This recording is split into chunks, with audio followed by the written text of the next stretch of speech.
So I'm sure ఇంకా ఆ తర్వాత మీ ముఖం నేను చూడొద్దు, నా ముఖం మీరు చూడొద్దు ఇంకా అట్లీస్ట్ గ్రాడ్యుయేషన్ డే వరకు. Okay, introduction to old and new testaments. This is the subject.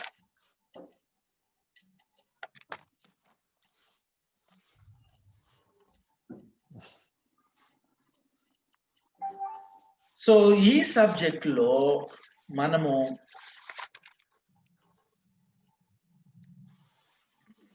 పాత నిబంధన తాలూకు థియాలజీ, కొత్త నిబంధన తాలూకు థియాలజీ మనం మాట్లాడుతూ వచ్చాం. అంటే థియాలజీలోని బ్రాంచెస్ గురించి కొంచెం మాట్లాడుతూ బిబ్లికల్ థియాలజీ గురించి కూడా మనం మాట్లాడాం. అంటే ఐ నో మీ అందరికీ ద 5 బ్రాంచెస్ ఆఫ్ థియాలజీ అని నేను తెలుసని నేను అనుకుంటున్నాను. Biblical theology, systematic theology, dogmatic theology, historical theology and contemporary theology. So దేని ప్రత్యేకత దానిదే. అంటే ఇంజనీరింగ్ లాగా ఎవరో చెప్పంగా విన్నాను, ఏ ఇంజనీరింగ్ చేసినా సాఫ్ట్వేర్ కంపెనీలో జాబ్ దొరుకుతుందంట. సివిల్ ఇంజనీరింగ్ చేసినోడికి కూడా సాఫ్ట్వేర్ కంపెనీలో జాబ్ దొరుకుతుందంట. ఏరోనాటికల్ ఇంజనీరింగ్ చేసినోడు కూడా సాఫ్ట్వేర్ కంపెనీలో జాబ్ ఎట్లా అంటే ఇంజనీరింగ్ అనే పదం ఉంది కదా అంటాడంట. రైట్, మెకానికల్ ఇంజనీరింగ్ చేసినోడు కూడా సాఫ్ట్వేర్ కంపెనీలో జాబ్ ఎట్లా వస్తుంది అంటే అందులో ఇంజనీరింగ్ అనే వర్డ్ ఉంది కదా, నో ప్రాబ్లం అంటాడట. రైట్, అట్లాగా థియాలజీ అనే పదం ఉంది కాబట్టి అన్ని థియాలజీలు ఒకటి కావు. సిస్టమాటిక్ థియాలజీ వేరే, బిబ్లికల్ థియాలజీ వేరే. అంటే లెర్నింగ్ పర్స్పెక్టివ్స్ డిఫరెంట్ గా ఉంటాయి and information covered is also different. So biblical థియాలజీలో, సిస్టమాటిక్ థియాలజీలో కంటెంట్ ఒకటే ఉంటుంది కానీ పర్స్పెక్టివ్స్ డిఫరెంట్ గా ఉంటాయి. The approach,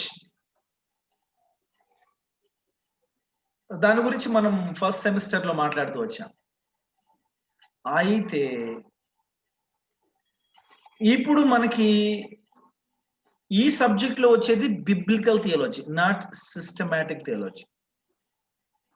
biblical theology is purely the understanding of the scriptures, at times book by book లేదా పార్ట్ బై పార్ట్. ఇప్పుడు పాత నిబంధనలోని 39 బుక్స్ బుక్ బై బుక్ థియాలజీని నేర్చుకునే అవకాశం ఉంది. లేదా డిఫరెంట్ ఎరాస్ గా దాన్ని బ్రేక్ చేసి ఈడెనిక్ ఎరా అని, నోవాయిక్ ఎరా అని, అంటే డిస్పెన్సేషనల్ పర్స్పెక్టివ్ లో ఇంచుమించుగా ఆ రకంగా ఏదో మాట్లాడుతున్నట్టు.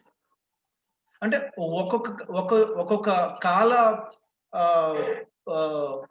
కాలంలో దేవుడు మానవులతో తను ఎలా వ్యవహరిస్తూ వచ్చాడు అనే విషయాల్ని మనం కన్సిడర్ చేస్తూ వచ్చాం. సో ఆదాము హవ్వల కాలం అంటే ఏదేను కాలం ఒకటి, అదొక డిస్పెన్సేషన్ లాగా మనం భావిస్తే, ఆ తర్వాత నోవాయిక్ ఎరా అంటే నోవహ కాలంలో, నోవాకి కాస్త ముందుగా ఇంకాస్త వెనక ఆ కాలంలో దేవుని యొక్క వ్యవహార శైలి ఎలాగుంది, అండ్ పితరుల కాలంలో దేవుని యొక్క వ్యవహార శైలి ఎలా ఉంది. ఆ తర్వాత ధర్మశాస్త్ర కాలంలో మొజాయిక్ ఎరా, ఆ కాలంలో దేవుడు ప్రజలతో in general with the world in person, like in specific గా with the people of Israel తో ఆయన వ్యవహరించినటువంటి తీరుతెన్నుల గురించి మాట్లాడుకోవచ్చు. ఆ తర్వాత ఇక రాజుల కాలంలో దేవుని యొక్క వ్యవహార శైలి ఎలా ఉన్నది, how did God deal with the people in general, with the world in general and the people of Israel in particular అనేది కూడా మనము కింగ్స్ ఎరాలో మనం నేర్చుకో. ఆ తర్వాత ప్రాఫిటిక్ ఎరా, ప్రవక్తలకు సంబంధించి, ప్రవక్తల కాలానికి సంబంధించి, ప్రవక్తల కాలంలో ప్రీ ఎగ్జైలిక్ అండ్ ఎగ్జైలిక్ అండ్ పోస్ట్ ఎగ్జైలిక్ అనే మనకి డివిజన్స్ ఉన్నాయి. అంటే particularly speaking like Babylonian exhale కి, బాబిలోనియన్ క్యాప్టివిటీకి ముందున్నటువంటి ప్రాఫిట్స్, బాబిలోనియన్ క్యాప్టివిటీలో ఉన్నటువంటి ప్రాఫిట్స్, అండ్ పోస్ట్ ఎగ్జైల్ అంటే బాబిలోనియన్ క్యాప్టివిటీ నుంచి బయటపడిన తర్వాత of course there is transformation of power. Babylonians నుంచి మిడో పెర్షియన్స్ కి పవర్ వెళ్ళిపోయింది. ఆ మిడో పెర్షియన్స్ కాలంలో వీళ్ళకి కొంచెం వెసులుబాటు దొరికింది మళ్ళీ జెరూసలేంకి రాగలగడానికి, మళ్ళీ అక్కడ temple reconstructions and walls restoration జరిగించడానికి. Reconstruction mostly it was restoration and partly reconstruction. ఇది పోస్ట్ ఎగ్జైలిక్. సో ప్రాఫిట్స్ ని మనం ఆ రకంగా డివిజన్ చేసాం. సో ఏ కాలంలో దేవుడు ఎలా వ్యవహరిస్తూ వచ్చాడు అనేది ఓల్డ్ టెస్టామెంట్ కి సంబంధించినటువంటి థియాలజీ. ఓకే, సో ఆ తర్వాత when it comes to new testament లో మనము అక్కడ గాస్పల్స్ పర్స్పెక్టివ్ లో మనము దేవుని వ్యవహార శైలి గురించి, how did God communicate to people, దేవుడు మానవులతో ఎలా సంభాషిస్తూ వచ్చాడు, ఎలా వారితోటి వ్యవహారం నేర్పుతూ వచ్చాడు అనేది గాస్పల్స్ లో. దాంట్లో ప్రత్యేకించి సినాప్టిక్ గాస్పల్స్ అంటే మాథ్యూ, మార్క్, లూక్ అన్నమాట. అంటే టు సీ థింగ్స్ టుగెదర్, దాన్ని సినాప్టిక్ అంటారు, సినాప్టికోస్, to see things together. So ఒకే దృక్పథంతో పరిస్థితులను అర్థం చేసుకోవడం, లేకపోతే ఒకే దృక్పథంతో ఒకే దృష్టికోణంతో చూడటం అనేది మనం అర్థం చేసుకోవచ్చు. ఎందుకంటే యోహాను శుభవార్తతో పోల్చుకుంటే ఈ సినాప్టిక్ గాస్పల్స్ యొక్క పర్స్పెక్టివ్ గానీ అప్రోచ్ కానీ డిఫరెంట్ గా ఉంటుంది. అదొకటి మనం అర్థం చేసుకోవచ్చు. తర్వాత అపోస్తలుల కార్యంలో purely a kind of transitional period, kind of book between సంధికాలం అంటాం కదా, the law and the grace or the Israel and the church. ఆ ట్రాన్సిషనల్ కాలంలో ఉన్నటువంటి బుక్ యాక్ట్స్. సో యాక్ట్స్ ని మనం సమర్థవంతంగా అర్థం చేసుకోవాలి. యాక్ట్స్ ని సమర్థవంతంగా అర్థం చేసుకుంటే then we don't have much problem in dealing with the New Testament. And I'm sure it was yes, it was with you that I was talking about well okay, it wasn't with you, it was with BTH. Okay, so and it was about the work of the Holy Spirit, అంటే పరిశుద్ధాత్మ దేవుని యొక్క పరిచర్యకు సంబంధించి doctrine of Holy Spirit లో the different ministries and the different gifts of the Spirit గురించి మాట్లాడుతున్నప్పుడు సంఘానికి సంబంధించి సో మనకు ఒక స్పష్టత ఉంది. ఇప్పుడు న్యూ కవెనెంట్ లో మనం భాగమా కాదా అనేది స్పష్టత. కానీ బీటీహెచ్ లెవెల్లో వాళ్ళకి ఆ క్లారిటీ ఉండదు. బీటీహెచ్ లెవెల్లో వాళ్ళకి ఆ స్పష్టత ఉండదు అనమాట. న్యూ కవెనెంట్ అంటే వాళ్ళు న్యూ టెస్టమెంట్, కొత్త నిబంధన బైబిలే అనుకుంటారు. So anything that is return in కొత్త నిబంధన బైబిల్, మలాకాయి తర్వాత రాయబడింది ఏదైనా, మలాకాయి తర్వాత ఉంది ఏదైనా అంతా చర్చికి సంబంధించింది అనేది ఒక జనరల్ పర్సెప్షన్. సో దాన్ని మనము బీటీహెచ్ లెవెల్లో కాదనలేం, ఎందుకంటే అంతగా చర్చించే అవకాశం అక్కడ ఉండదు, ప్లస్ అంత ఓపికగా వినేటటువంటి పరిస్థితి కూడా వాళ్ళకు ఉండదు. సో దాన్ని మనం అర్థం చేసుకోవడానికి ఇంకొంచెం ముందుకు వెళ్లాల్సి ఉంటుంది.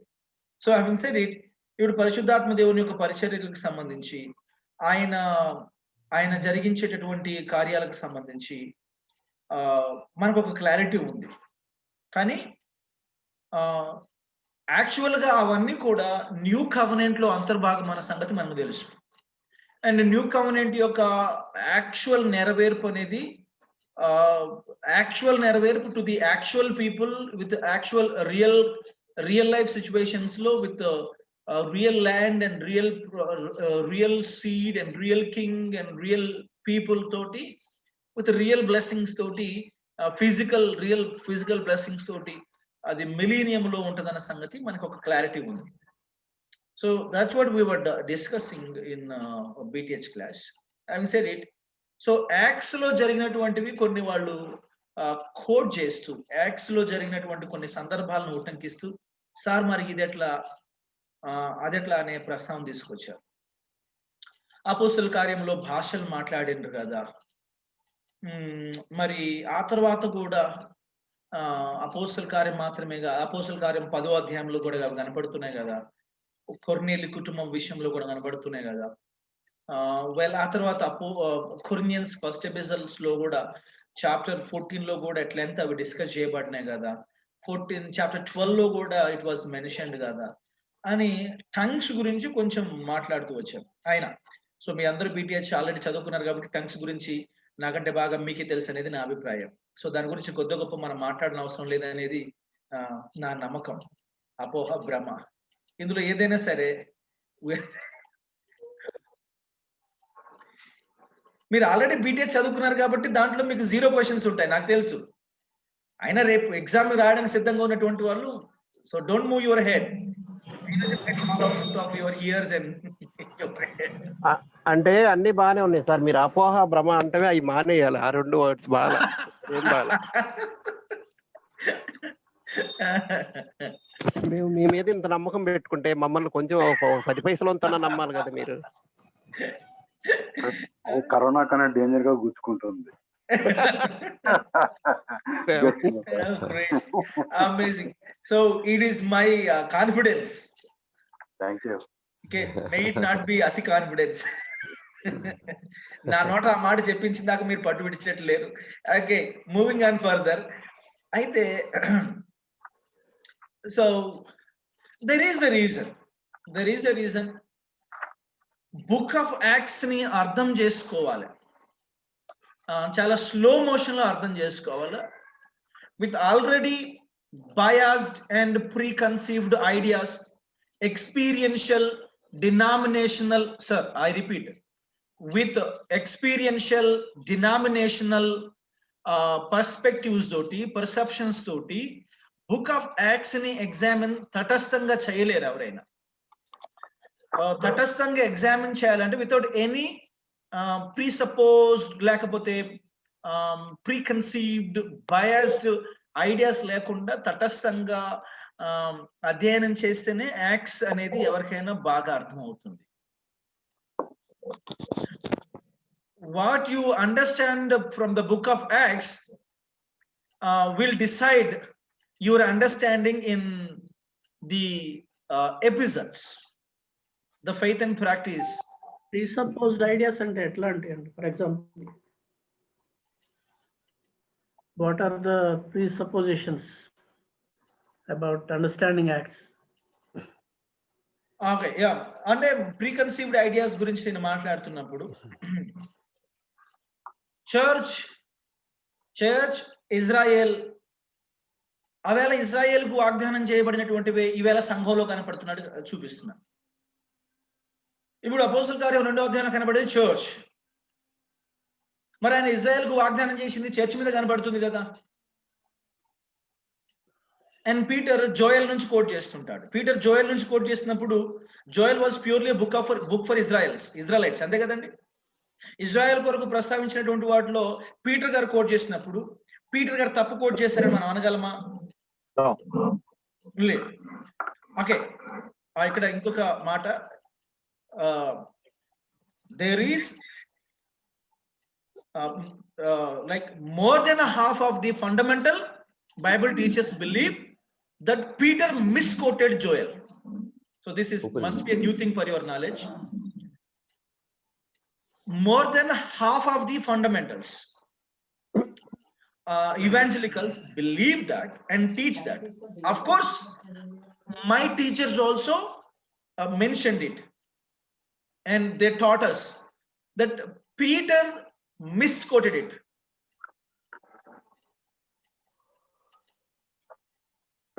As you digest it, so then why is it in the Bible? Though Peter misquoted it, but Luke did not want to change it. He mentioned it as it was quoted. అనేది చాలా మంది, నాకు Bible కాలేజ్లో నేను నేర్చుకున్నప్పుడు కూడా అలాగే నేర్పించబడింది. ఇవి మనం చెప్పామనుకోండి, బయట జనరల్ కాంగ్రిగేషన్ చెప్పామనుకోండి, ఇక అంతే. సో కనుక అందుకని యాక్చువల్ గా ఈ విషయాలు మీకు కూడా చెప్పకపోతుండే, ఇంతవరకు ఎప్పుడు చెప్పలేదు. బట్ ఇప్పుడు సందర్భం వచ్చింది కాబట్టి మిస్కన్సెప్షన్స్ ఏంటి, ప్రీకన్సీవ్డ్ ఐడియాస్ అంటే ఏంటి ప్రస్తావన వచ్చింది కాబట్టి నేను చెప్పాల్సి వస్తుంది. ఎందుకంటే దాన్ని అర్థం చేసుకోవడానికి ఇంకొంచెం బ్యాక్గ్రౌండ్ ఉండి ఇంకొంచెం బలమైనటువంటి పునాదులు ఉంటే ఓకే అని ఆలోచించగలుగుతాం. Okay, so it may be right that idea like Peter misquoted Joel. ఎందుకంటే ఇక్కడ ద క్యారెక్టర్ స్టడీ ఆఫ్ లేకపోతే ది యాటిట్యూడ్, పీటర్ యొక్క యాటిట్యూడ్ అండ్ టెంపరామెంట్ ని చదివినప్పుడు Peter falls into a category what sanguine కేటగిరీలో పడతాడు. అంటే సైకలాజికల్ గా సాంగ్విన్ టెంపరామెంట్ లో పడతారు.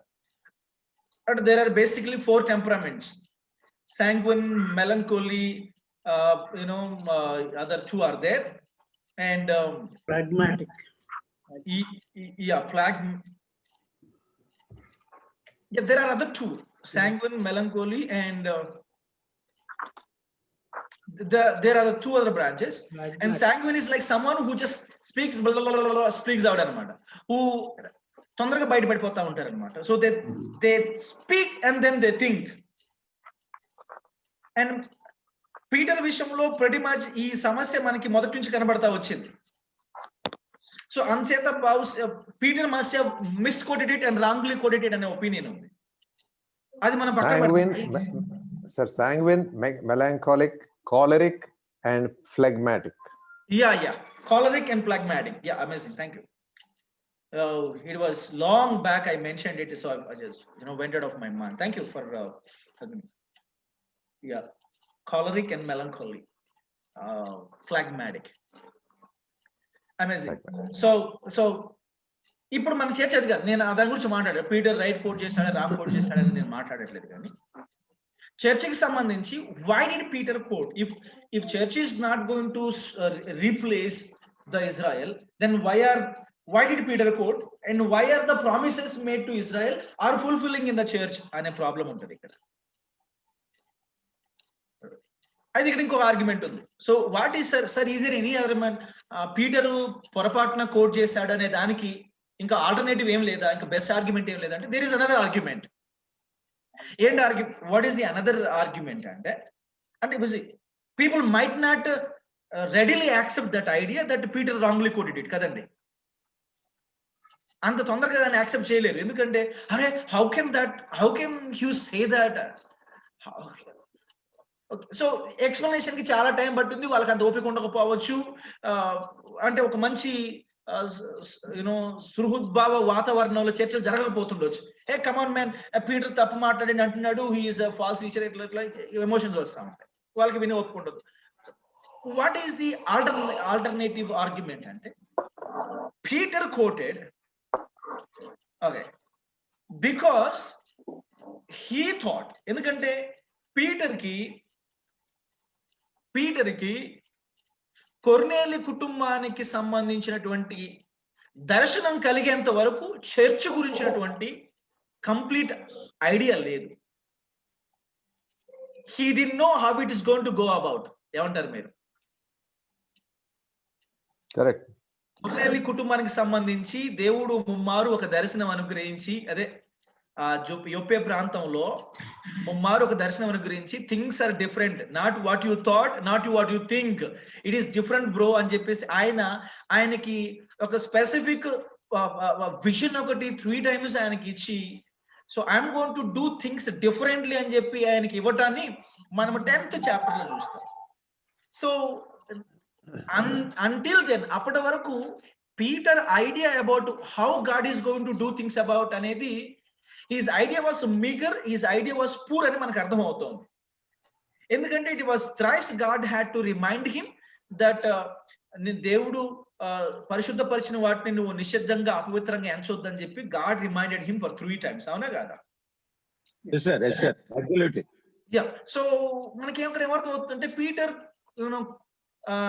did not quite a bit, like he did not understand the perspectives, he did not understand the idea, he did not understand the way God is dealing. So ఇవన్నీ జరిగిన తర్వాత God had to very personally tell him, now go down. and make no difference. Better you go with the people who are waiting for you down there అన్నట్టుగా చెప్తాడు, right? So అక్కడ నుంచి మనకి ఏం అర్థం అవుతుంది అంటే, పీటర్స్ ఐడియా, ఆయన పర్స్పెక్టివ్స్ ఏంటంటే, right? So and the day 1 రోజు ఏంటంటే ఆ అప్పర్ రూమ్ లో ప్రేయర్ చేసినటువంటి 120 మెంబర్స్ వాళ్ళందరూ కూడా వాట్ హ్యాపెండ్ అంటే, they were all Jews, they were all Israelites. So it was of course, you know that Peter was not well learned. So it appeared that he thought this is the time that the promises are being fulfilled. So what he saw was gave him that confidence that this is a fulfillment of the promises or prophecies made by Joel. And later God brought in so many changes, proving that this is not Israel, this is not going to be Israel అంటానికి సమరల్ని తీసుకొచ్చాడు. దానికి మళ్ళీ పీటర్ని తీసుకెళ్ళాడు. Philip ద్వారా సువార్త ప్రకటించబడిన Peter had to be there in person to make sure that Samaritans were welcomed. And then ఆ తర్వాత ఒక సమారిటన్స్ సరిపోదు, గిన్నె మళ్ళీ తీసుకుపోవాలని చెప్పి కొర్నేలి కుటుంబం విషయంలో కూడా God made it a point that he had to take Peter to see it personally, and he had to be there in person, and he should be the witness, and he should come back and witness in Jerusalem and Judea. He should welcome, he should see that they are being welcomed, they are added to the church, and they are embraced by the gospel. So these are the things that had happened over a period of time. So Peter Joel మిస్కోట్ చేశాడు అంటానికి పెద్ద అభ్యంతరాలు ఉండకూడదు. But ఎందుకునే sir కొంచెం మిస్కోట్ అనే పదాన్ని మనం digest చేసుకోలేకపోతున్నాం అంటే పుల్ ఇట్ అసైడ్, దాని పక్కన పెట్టండి. అయితే దాని పక్కన పెడితే మరి how do we crack it, or how do we explain these things? And you can simply say that church is also, మనం రీసెంట్ గా మాట్లాడాం కాబట్టి మళ్ళీ మీ అవగాహన మన డిస్కషన్ కి లోబడే ఉండాలి. మళ్ళీ ఎవరు ఏమీ నేర్చుకోనటువంటి వాళ్ళు ఆలోచించినట్టు ఆలోచించవద్దు. Give me that assurance. So church ఏ రకంగా న్యూ టెస్టమెంట్ లో అంతర్భాగమైందో మనం మాట్లాడుకున్నాం ఈ మధ్యనే. సో ఆ రకంగా church by gospel, it is not a covenant. Gospel is not a covenant. Gospel is actually a special grace of God which is distributed, or which is given to the people out there from the people of Israel. So it is a special grace of God. Under that special grace, through that gospel, మనం అందరం కూడా క్రొత్త నిబంధనలో అంతర్భాగమయ్యాం. Only the spiritual partakers, not physical right holders. I don't know. Yes, not as a physical right holders, but spiritual partakers of the spiritual blessings, heavenly blessings, eternal heavenly spiritual blessings, and we are spiritual partakers. In as much as we are the children of Abraham spiritually, not physically, right? మనం అబ్రహాము సంతానం అనడంలో physical descendants, spiritual descendants, by his faith, by his blood, by his faith we are his children. Only by faith. By his faith we are his children. Amazing. It's not by his blood, it is neither by the promises, physical promises made to him. So who inherit the physical promises made to him ante his own blood children, not blood born children, not the spiritual people who are from without. So having said it, the promises, the blessings of the new covenant to some extent are witnessed even in the spiritual children, that is the church. I repeat, since we are the spiritual children of Abraham and spiritual partakers and participants of the new covenant, we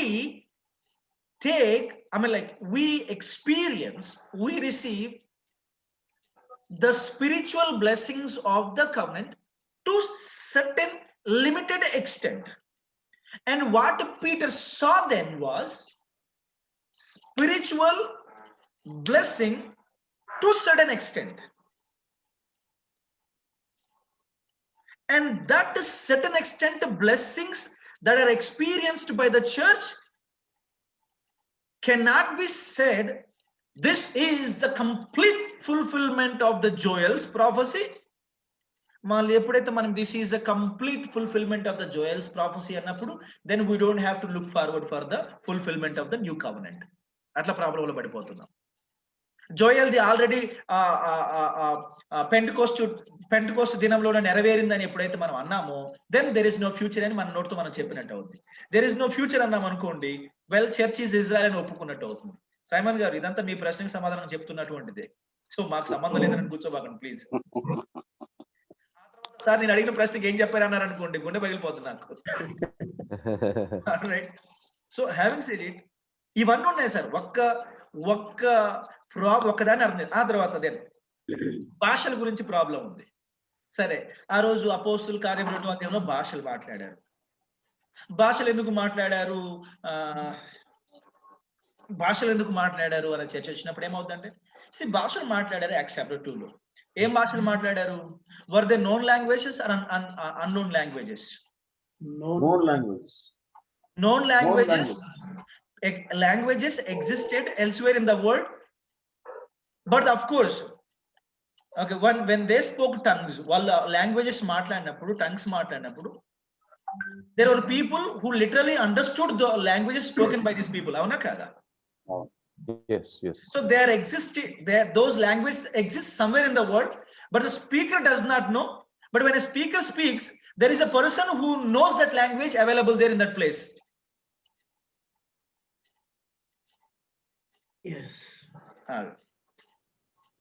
so కనుక అప్పుడేంటంటే there are so many places, మీరు చదివితే అక్కడ చాలా దేశాల నుంచి ప్రజలు వచ్చి అక్కడ ఉంటున్నారని, వీళ్ళ భాషలో మాట్లాడబట్ట విని, అరే వీళ్ళు గలిలీయులు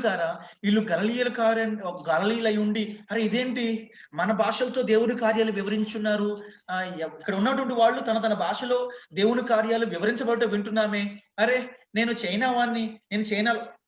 చైనాలో ఉంటానే, అయినా నా భాషలో ఈ గలిలీయుడు ఎప్పుడు చైనాకి రాలేదు, చైనీస్ నేర్చుకోలేదు, వీడు ఎలాగ మాట్లాడుతున్నాడు చైనీస్ లాంగ్వేజ్, అరే నా తెలుగు ఎట్లా మాట్లాడుతున్నాడు, ఇతడు ఎప్పటికీ గలిలీయుడే, నేనంటే వీళ్ళు అక్కడ బతుకుతున్నాను. సో అని వీళ్ళందరూ ఆశ్చర్యపోవటం మొదలు పెట్టారు.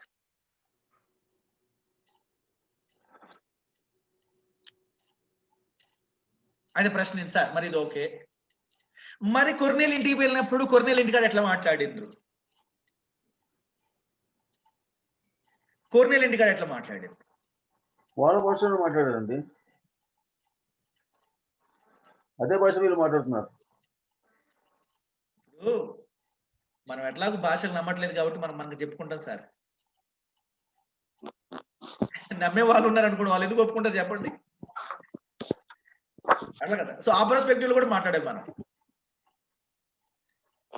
అంటే మాకు అన్యాయం జరుగుతుంది, మా వాదన ఎవరు పట్టించుకోవట్లేదు అనే భావంలోకి పాపం వాళ్ళు వెళ్ళొద్దు కదా. ఉంటే నమ్మడానికి మనకు మాత్రం వచ్చిన మాయరోగం ఏముందిలే కానండి, లేవు. సమస్య ఏంటంటే అది నిజంగా ఉండుంటే మనకు మాత్రం ఏం ప్రాబ్లం ఏముంది? నాకు గ్రీక్ నేర్చుకోవాలని, హీబ్రూ నేర్చుకోవాలని ఉంది. 8 సంవత్సరాలు బైబిల్ కాలేజీలో గ్రీక్ తో హీబ్రూతో పాటలు పడ్డారు. అరే ఏదో ఒక రాత్రి ఆయన నాకు భాషను అనుగ్రహించబోతాడా, నేను గడగడగడగడమనుకుంటూ గ్రీక్ మాట్లాడలేకపోతానా, ఏదో ఒక రాత్రి ఆయన నాకు దర్శించకపోతాడా, గడగడగడ హీబ్రూ మాట్లాడలేకపోతాను అనుకున్నాను. ఈనాటి వరకు రావట్లేదు, మరి ఏం చేయాలి నేను? పోనీ మీకెవరికైనా వస్తుందా గ్రీకు, హీబ్రూ? దాని గురించి ఎంత తక్కువ మాట్లాడుకుంటే అంత మంచిది కదండి. Let's move on to next topic. Bible college, the less said the better. మనం ఎంత మరి ఇప్పుడు అది కదా సార్, ఎంత సిస్టమేటిక్ గా నేర్చుకున్న అలవాటు చావట్లేదు కదా, గబుక్కని వచ్చేసేయాలి అలాగా ఆటోమేటిక్ గా. వస్తుందా? లేదు, మీరు ఇన్ని సంవత్సరాల నుంచి కనీసం ఒక 2 సంవత్సరాల నుంచి థియాలజీ నేర్చుకుంటున్నారు. ఏ ప్రొఫెసర్ అన్నా టీచింగ్ మధ్యలో భాషలు మొదలు పెట్టేసి ఏమనంటే నేను ఆత్మ ద్వారా మాట్లాడుతున్నాను, మీరు నోరు మూసుకొని కూర్చుంటే మీరు ఏమంటారు? ఇంటికి వెళ్ళమంటారు. మీరు చాలా సౌమ్యులు కాబట్టి ఇంటికి వెళ్ళమంటారు. కొంచెం వైలెంట్ ఫెలోస్ ఉన్నారు అనుకోండి, గుంజి బయటపడేయమంటారు. సో పాయింట్ ఏంటి మరి? ఎందుకు మాట్లాడకూడదు సార్? చర్చలో ఎందుకు రావాలా? ఇక్కడ మాత్రం మేము ఆత్మ నింపుతో మాట్లాడలేదా? ఇక్కడ మాత్రం ఆత్మ రాకూడదన్న గ్యారంటీ ఏమన్నా ఉందా? ఇక్కడ ఆత్మ మాత్రం ఎందుకు రాకూడదు? మీరు ఆలోచించండి ప్రాక్టికల్ గా. నేను మాట్లాడతాను, మొదలు పెడతాను, శబ్రబ్రబ్రాను మాట్లాడతాను, ఏమనంటే ఇదిగో ఆత్మ ద్వారా మాట్లాడుతున్నాను గమన కూర్చోండి అంటాను. సరే, ఒక వారం అంటే సార్ని కాబట్టి ఏమనలేక గమన కూర్చుంటారు. వచ్చే వారం కూడా మొదలు పెట్టేశాను అనుకోండి, ఈయన ప్రిపేర్ కావట్లేదు అందుకని కథలు పడుతున్నాడు అని చెప్పేసి ఏమంటారు? క్లాసుకు రారు, క్లాసు ప్రిపేర్ కాకుండా వచ్చేసి ఇవన్నీ చేస్తున్నారని చెప్పి అంటారు. Why not? మరి నేను కూడా భాషలు మాట్లాడుతున్నాను చెప్పినప్పుడు మీరు ఎందుకు దాన్ని ఓర్చుకోలేకపోతున్నారు? సార్ మాకు అర్థం కావాలి, మీరు ఏ భాషలు మాట్లాడుతున్నారో మాకు అర్థమయ్యేటట్టుగా చెప్పండి. ఓహో, ఇక్కడైతే మాత్రం అర్థమయ్యేటట్టుగా చెప్పాలా, చర్చలు మాత్రం ఎవరికి అర్థం కాకపోయినా ప్రాబ్లం లేదా? ఏంటి ద్వంద్వ ప్రమాణాలు? అది వాక్యం కాదా, ఇది వాక్యం కాదా? ఏమంటారు సార్?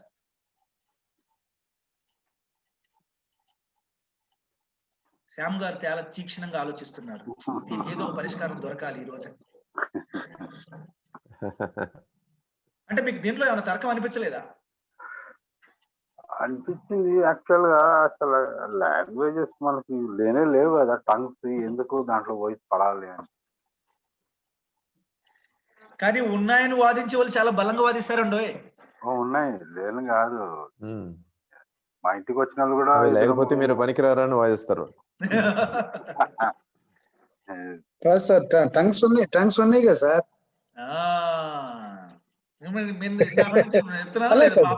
ఆయన పాపం ఇందాక నుంచి ఎట్లా మొదలు పెట్టాలి, ఎక్కడ మొదలు పెట్టాలని ఆయన విసుకుంటున్నాడు. దొరికింది అవకాశం. చెప్పండి సార్ జేకబ్ గారు. Let me give my experience sir. Sure. అంటే just actually I want to share my experience. I don't know what is the. నేను అప్పుడు కాకినాడలో ఉంటున్నప్పుడు యాక్చువల్గా I come from UEGF background sir. So generally we don't believe in this one కదా. అప్పుడు house of prayer లో మన విజయ్ కుమార్ గారు, పి విజయ్ కుమార్ గారు అని ఉన్నారు కదా. సో జనరల్ గా ఏంటంటే వాళ్ళు కూడా భాషలు నమ్మరు. అయితే ఆ రోజున I'm talking about 90s and 92, 93 ఆ రేంజ్ లో మాట్లాడుతున్నాను సార్. అప్పుడు ఏంటంటే సమ్హౌ వన్ నైట్ ప్రార్థన జరిగింది, ప్రేయర్ జరిగింది.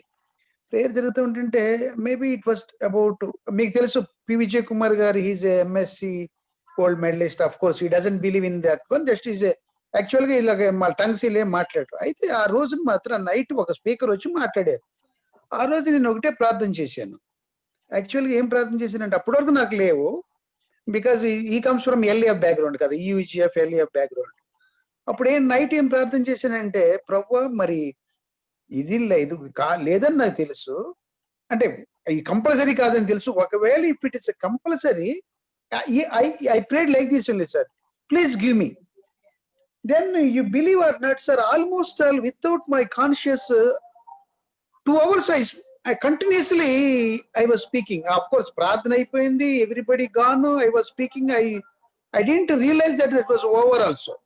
అంటే ఆ తర్వాత I used to speak very frequently, but of course now again it is I am not able to get it. So what I mean to say for that one, what sir, because you are matured, మీకు లేఖనం అర్థం కావడం మొదలు పెట్టింది ఇప్పుడు ఎక్కువ. No, not in that way. I don't say in that way, but there is, see, unless you have a tongues you cannot enter, that I don't agree. But there are tongues speaking. In Bible also it is saying that the tongues are there, people speak it, they are speaking with their own languages with God. But one point I don't believe. With all due respect, so మీరు నేను అని మీరు ప్రస్తావించుకున్నారు కాబట్టి I don't want to despise it. With all due respect to what you have said, ప్రపంచంలో అది ఏ భాష sir, ఏ జాతి భాష అది? Language of, see what I spoke even I don't know sir, because ఇప్పుడు సార్ మీరు మాట్లాడారు అంటే అది ప్రపంచంలో ఎవరిదో ఒక భాష ఉండాలా, అండ్ ఆ భాషతో మాట్లాడితే తప్ప సరిగా అర్థం చేసుకోలేనటువంటి ఆ వ్యక్తి మీకు దగ్గరలో ఉండాలా. No, I was not talking with people కదా, I was talking with God himself. Yeah, initial గా యాక్ట్స్ చాప్టర్ 2 లో చూస్తే that's how it began. And Corinthians first episodes లో మీరు చూస్తే 14th లో when a person, ఇప్పుడు మీరు మాట్లాడినప్పుడు ఆ మాటలు అర్థం వివరించబడకపోతే, మీరు ఎవరితో మాట్లాడుతున్నారో స్పష్టంగా తెలియకపోతే, ఎవరికి అది బోధ అనిపించకపోతే, ఇప్పుడు మీరు మాట్లాడుతున్నప్పుడు ఎవడో అలా నడిచి వెళ్తూ ఉన్నప్పుడు మీ భాష అర్థం కాక, మీ మాటలు అర్థం కాక ఏమనుకునే అవకాశం ఉంది సార్? అంటే for my clarification I want to సే అంటే సార్ అప్పుడు ఎలాగుండాలి అంటే ఇప్పుడు అంటే దేవుళ్ళు కొంచెం తగ్గిపోయిన అనుకోండి, టు బి ఫ్రాంక్ అప్పుడు చాలా ఫైర్ లో ఉండేవాడు సార్. అప్పుడు టు బి ఫ్రాంక్ అప్పుడు ఏంటంటే అది అంటే అంటే అంటే I have to accept it. ఏంటంటే మీరే స్పందించాలి, ఇప్పుడు మీరు కల్పించుకుంటే తప్ప. అప్పుడు ఎంత ఫైర్ లో ఉండేవాడిని అంటే సార్, అంత ఫైర్ లో ఉండేవాడిని. ఈజిఎఫ్ ప్రార్థన అంటే ఏడిపే అలా ఉండేది. ఆ టైంలో అది ఇదే ప్రార్థన చేసేది, ఏమని, ప్రభువా if it is necessary definitely give me. Then how it has come 2 hours, I think, I don't know how many hours I continuously spoke, and it has happened in the night, sir, I'm telling. It has happened not in a Pentecostal church, it has happened in the house of prayer, P. Vijay Kumar gar church. Yeah, I don't know, sir. మీరు okay house of prayer అనే దాని గురించి పెద్దగా ఎప్పుడు వినలేదు. P Vijay గారు కూడా నాకు పెద్ద తెలియదు, ఆయన ఎప్పుడు వినలేదు నేను. Now what I want to say is that ఒకసారి Corinthians chapter 14, first Corinthians chapter 14 మీరు కిందికి మీదికి ఒకసారి చదవండి. థంగ్స్ విషయంలో పౌలు భక్తుడు ఆద్యంతో ఏం చెప్పదలుచుకున్నాడు, ఓవరాల్ గా ఏం చెప్పదలుచుకున్నాడు? దే ఆర్ గుడ్, కంటిన్యూ అంటున్నాడా? ఒకవేళ మీరు మాట్లాడదలుచుకుంటే make sure that they are systematic, make sure that they are interpreted, make sure that one at a time speaks, and make sure that ఒకరికి మహైత ఇద్దరికి మహైత ముగ్గురికి మించకుండా ఒకరి తర్వాత ఒకరు. And when a person speaks there must be an interpreter. ఎందుకంటే భాషలు అవిశ్వాసులకు సూచనగా ఉన్నాయి కానీ విశ్వాసులకు కాదు. ఒక విశ్వాసి భాష మాట్లాడుతున్నాడంటే బోధ పొందే అవిశ్వాసి ఎవడో అక్కడ ఉండాలి. That's what happen in acts, and that's what happened in Cornelius ఫ్యామిలీలో కూడా అదే జరిగింది. యూదయ ప్రాంతాల నుంచి వచ్చినటువంటి వాళ్ళు, ఈ కొర్నేలి కుటుంబ సభ్యులు, సమరయలో ఉన్నటువంటి కొర్నేలి కుటుంబ సభ్యులు, ఆ ప్రాంతం వాళ్ళు తమకు తెలియని భాషలు, యూదులకు సంబంధించినటువంటి భాషలలో వాళ్ళు మాట్లాడడము, రోమన్స్ అయి ఉండి సమేరియన్స్ అయి ఉండి వీళ్ళ భాషలలో మాట్లాడడం వీళ్ళు విని ఆశ్చర్యపడి దృఢ నిశ్చయానికి వచ్చారు. ఎస్, ఇది అపోస్తల కార్యం 2వ అధ్యాయంలో జరిగినటువంటి. That which happen to Jews exclusively is also happening in the case of Gentiles. Hence, the Gentiles are also part of the church. And never after again, new testament లో ఎక్కడ కూడా ఏ చర్చిలో కూడా ఈ ప్రస్తావన రాలేదు. అండ్ 14th చాప్టర్ లో కూడా అవుట్ రైట్ గా they are good, they are you do it అని చెప్పేసి పౌల్ గారు చెప్పలేదు. మాక్సిమం అవి వద్దు అనే కోణంలోనే చర్చ దాగింది. అర్ధసహితంగా లేకపోతే నేను 10,000 మాటలు, మీరు అన్నారు 2 గంటలు మాట్లాడాను, నాకు తెలియదు ఎంతసేపు మాట్లాడినా తెలియదు అన్నారు. అర్థం చెప్పకపోతే 10,000 మాటలు మాట్లాడిన నిష్ప్రయోజనము, అర్థం కలిగేటట్టు 5 మాటలైన పలకటం శ్రేష్టమని ఆ 14వ అధ్యాయంలో అపోస్తలుల కార్యం రాయబడిన మొదటి పత్రికలో స్పష్టంగా ఆ మాట ఉంది. 19వ వచనం, అయినను సంఘములో భాషతో 10,000 మాటలు పలుకుట కంటే ఇతరులకు బోధ కలుగునట్లు నా మనసుతో 5 మాటలు పలుకుట మేలు. 2.5 గంటలు 3 గంటలు మీరు పలికినటువంటి ఆ 10,000 మాటలు, లేకపోతే 5,000 మాటలు, 3,000 మాటలలో కంటే కూడా బోధ కలుగునట్లు అర్థమయ్యేటట్టు 5 మాటలు పలుకుట మేలు అనే మాట అక్కడ స్పష్టంగా రాయబడుతున్నారు. వెల్, మీరు నా అనుభవం అంటున్నారు కాబట్టి సో నేను దేవుని వాక్యానుసారంగా మీకు చెప్పగలిగిందంటే ఒకసారి మరొకసారి అపోస్తలుల కార్యం చదవండి. కొరింథీయులకు రాయబడినటువంటి మొదటి పత్రిక 14వ అధ్యాయం ఓవర్ అండ్ ఓవర్ కింది మీదికి చదవండి, అప్పుడు ఖచ్చితంగా అర్థం అవుతుంది. అలాగే 22వ వచనం కూడా చదవండి. కాబట్టి భాషలు విశ్వాసులకు కాదు, అవిశ్వాసులకే సూచకమై ఉన్నవి. మరి మీ చుట్టుపట్ల ఎవరు అవిశ్వాసులు లేనప్పుడు అవి మాట్లాడబడటం వల్ల ప్రయోజనం ఏమిటి? రైట్. 23వ వచనం, సంఘమంతయు ఏకముగా కూడి అందరూ భాషలతో మాట్లాడుచుండగా ఉపదేశం పొందని వారైనను అవిశ్వాసులైన లోపలికి వచ్చిన యెడల మీరు వెర్రి మాట్లాడుచున్నారని అనుకుందరు కదా. అంటే వాడికి అర్థం కానప్పుడు వెర్రి మాటలు అన్నట్టే కదా అర్థం. అయితే అందరూ ప్రవచించుండగా అవిశ్వాసి అయిన ఉపదేశం పొందని వాడైన లోపలికి వచ్చిన యెడల అందరి వలన బోధ వలన తాను పాపినని గ్రహించి అందరి వలన విమర్శింపబడును. సో అతడు ఖచ్చితంగా తనకు అర్థమయ్యే భాషలో చెప్తున్నారు కాబట్టి పశ్చాత్తాపడతారు. That which happened in Acts was a real existing tongue and there are people available to understand it. So ఆ భాషలో అర్థం చేసుకోగలిగేటువంటి వాళ్ళు అక్కడ ఉన్నారు. వాళ్ళను ఉద్దేశించి వాళ్ళ కొరకు మాట్లాడబడినటువంటి. ఈవేళ మాట్లాడతానంటే మాట్లాడండి, బట్ అది ప్రపంచంలో ఎవరికో ఒకరికి తెలిసిన భాష అయి ఉండాలి. ఆ భాషలో మాట్లాడేవారు మీకు అవైలబుల్ గా ఉండాలా. వాళ్ళు అవిశ్వాసులై ఉండాలా. ఆ అవిశ్వాసులతో మీరు మాట్లాడగలగాలి. వాళ్ళకి బోధ కలగాల, వాళ్ళకి అర్థం కావాలా. లేదా మీరు అర్థం చెప్పకపోతే ఎవడో ఒకడు మీకు మాట్లాడే శక్తిని అనుగ్రహించినటువంటి దేవుడే మీ పక్కన ఎవడికో ఒకడికి ఇంటర్ప్రెట్ చేసేటటువంటి శక్తిని ఇవ్వాలని చెప్పి కింద కూడా చక్కగా అదే 14వ అధ్యాయంలో ఆయన రాస్తూ వచ్చాడు. Let me go down to read that one thing and then move on to next topic. కిందకి వెళ్ళిన తర్వాత 27వ వచనంలో, భాషతో ఎవడైనా మాట్లాడితే ఇద్దరు అవసరమైన ఎడల ముగ్గురికి మించకూడదు. Very clear. ఇప్పుడు మాట్లాడితే గుంపులుగా మాట్లాడుతూ ఉంటారు. వంతుల చొప్పున, అది కూడా వన్ ఆఫ్టర్ ది అదర్ మాట్లాడాలి. అండ్ ఒకరు అర్థం చెప్పాలా. ఈ కండిషన్ లేనప్పుడు పైవి అర్థము చెప్పువాడు లేని ఎడల అతడు సంఘములో మౌనంగా ఉండవలను గాని తనతోనూ దేవునితోనూ మాట్లాడుకొనవచ్చు. మౌనంగా ఉండాలి. You cannot speak out. మౌనం అంటే నాట్ స్పీకింగ్ ఎనీథింగ్.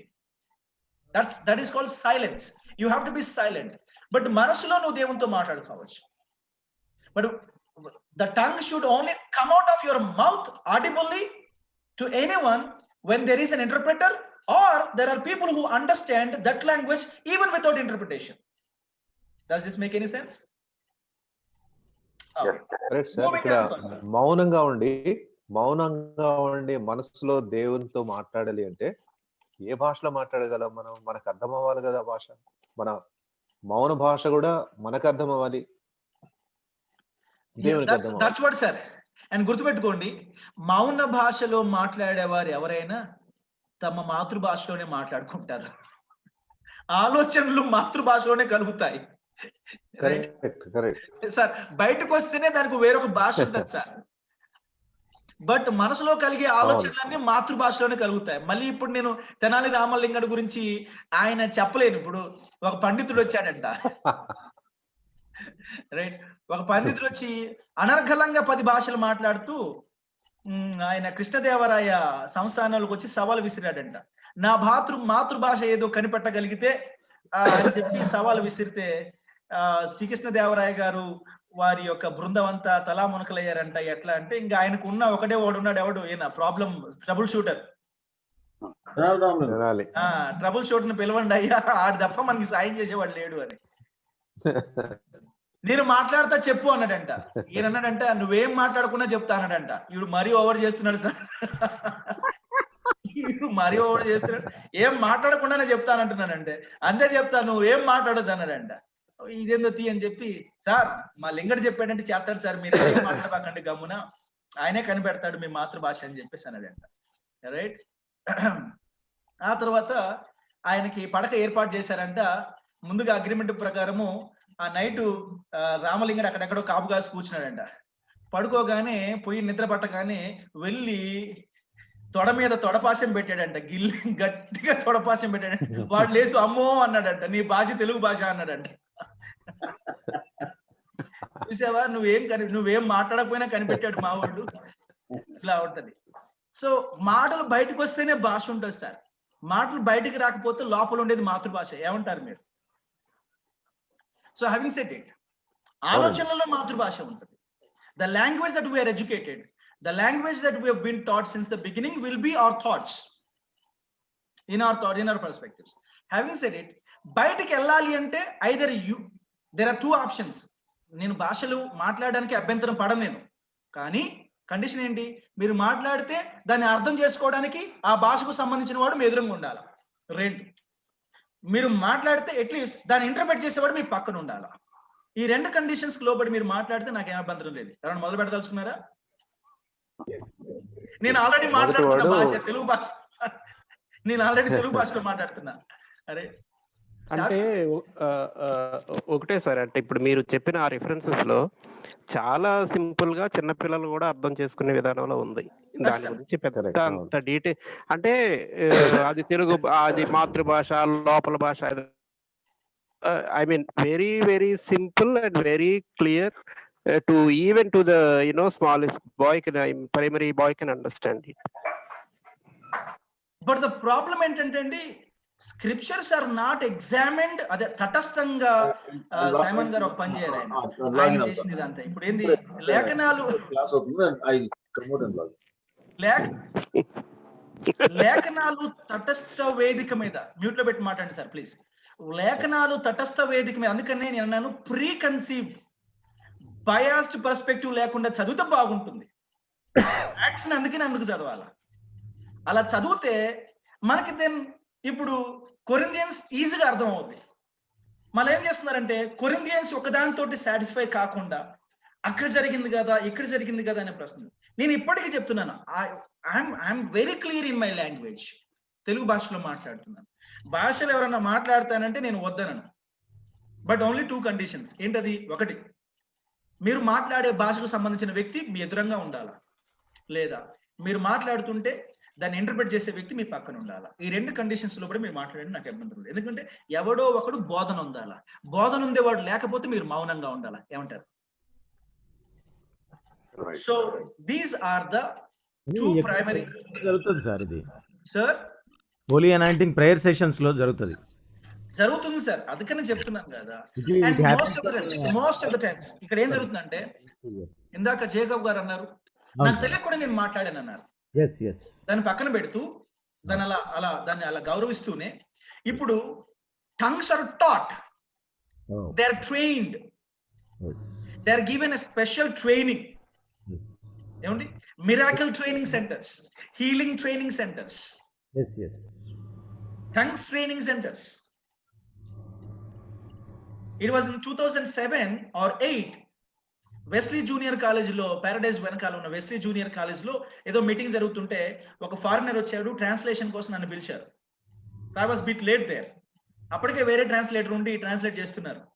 సో పోన్లే మరి ఎంత దూరం వచ్చాం కదా, ఎక్కడికి ఇంకిపోతాం అని చెప్పేసి గమనం కూర్చున్నాను నేను. సార్ లైక్ దేవుడు మాట్లాడతాడు కదా, మనం ఎందుకు మిస్ కావాలి అని. సో కూర్చొని వాక్యం అంతా వింటూ ఉంటుండగా తేడా కొడుతుంది నాకు already. So from the somewhere in the half way through నుంచే ఇట్ హాస్ బెటర్, దేవుడు నన్ను తప్పించాడు, నేను ట్రాన్స్లేట్ చేయకపోవడం మంచిదైంది అని చెప్పేసి అనుకున్నాను. టువర్డ్స్ ద ఎండ్ మెసేజ్ అయిపోయిన తర్వాత ఇంకా ఆయన foreigner, he was like speaking in tongues and he was asking people to come on, speak అని చెప్పేసి ఆ రోజ్ ఆ బెంచ్ల మధ్య వెనక్కి ముందుకి పైకి కిందికి తిరుగుతూ అందరు భుజం తట్టి, come on, don't keep quiet, speak up, speak tongues, speak hi, come on, hi, ఉద్రేకపరిచే ప్రయత్నం చేస్తున్నారు. అండ్ దగ్గరకు వచ్చేసి భుజం మీద తట్టి, come on, speak out, open your mouth, say it out అన్నట్టుగా. Well, it was good that he didn't come up to me. And then so and నేను ఎక్స్ట్రీమ్ బ్యాక్ లో కూర్చున్నాను లేదు, రైట్. సో ఏం జరిగింది అంటే, అదేంది మళ్ళీ ఇదేంది మాట్లాడితే, సరే ఆయన మాట్లాడుతున్నాడు, మీరు మాట్లాడండి అని చెప్పేసి రిపీటెడ్ ఉద్రేకపరిచే ప్రయత్నం ఒక జరుగుతుంది. నేను ఒకవేళ మాట్లాడితే ఇట్లా ఆయన ఏ టైంకి మాట్లాడితే వీళ్ళు ఏ టైంకి మాట్లాడారు, లేకపోతే ఆయన ప్రస్తావన లేదు లేకుండా వీళ్ళు మాట్లాడుతూనే ఉండాలా. మాట్లాడండి. Are you trying to provoke them? Are you trying to lead them to ecstatic condition? Are you trying to ఏం జరుగుతుంది ఇక్కడ? సో ఇవన్నీ నేను గమనించినప్పుడు మోస్ట్ మిస్యూజ్డ్ ఆస్పెక్ట్ లాగా అనిపించింది. సో అపోస్తుల కార్యాన్ని తటస్థ వేదిక మీద చదివితే ఎన్నో బైబిల్ సిద్ధాంతాలకు సంబంధించినటువంటి స్పష్టత మనకి సులభంగా దొరుకుతుంది. ఆ తర్వాత మనకి ఇంకెన్ అపోస్తులు రాసినటువంటి పత్రికల మీద ఎగ్జామినేషన్, పాల్ గారి థియాలజీ, జాన్ గారి థియాలజీ, జేమ్స్ గారి థియాలజీ, అండ్ దెన్ జూడ్ గారి థియాలజీ, ఆ తర్వాత పీటర్ గారి theology, and Hebrews special book is called Hebrew book of Hebrews theology, right. దానికే మనం మాట్లాడుతూ వచ్చాం. ఆ తర్వాత then we will move on to the next subject. Sir, excuse me, book of Matthew and book of Acts, Gospel of Matthew and Hebrew are called transition books, sir. అపోస్తుల కార్యములు sir. అవును. Hebrews is transition books, Gospel of Matthew, Hebrew and Acts. Yes sir, only Acts of the Apostles is a transitional book. Okay, only one. And then missions and evangelism అనే subject మనం మాట్లాడాలి. Sir ఒక్క doubt అడగొచ్చా? Yup sir ఇప్పుడు మనం అదే ఈ new covenant అనేది మనం ఇజ్రాయెల్ కని వద్దాం, మనం న్యూ కవరెంట్ వద్దాం సార్. మన లాస్ట్ సబ్జెక్ట్ మళ్ళీ వస్తుందా? Okay okay. అంటే మనం అంటే సబ్జెక్ట్ పోయి వెళ్తున్నాం కాబట్టి ఈ సెకండ్ సెమిస్టర్ సబ్జెక్ట్ కానీ థర్డ్ సెమిస్టర్ సబ్జెక్ట్ లో వస్తాం. దెన్ వీ కెన్ గుర్తుపెట్టుకున్న ప్రశ్న. Okay okay okay okay. So in the second semester మనం మిషన్స్ అండ్ ఇవాంజలిజం అనే సబ్జెక్ట్, ఇవాంజలిజం అండ్ మిషన్స్ అనే సబ్జెక్ట్ మాట్లాడుకున్నాం. And this is one of the most wonderful subjects. మీకు బీడీ కోర్సులో ఉన్నటువంటి సబ్జెక్టులలో ఇది కూడా ఒక అద్భుతమైనటువంటి సబ్జెక్ట్.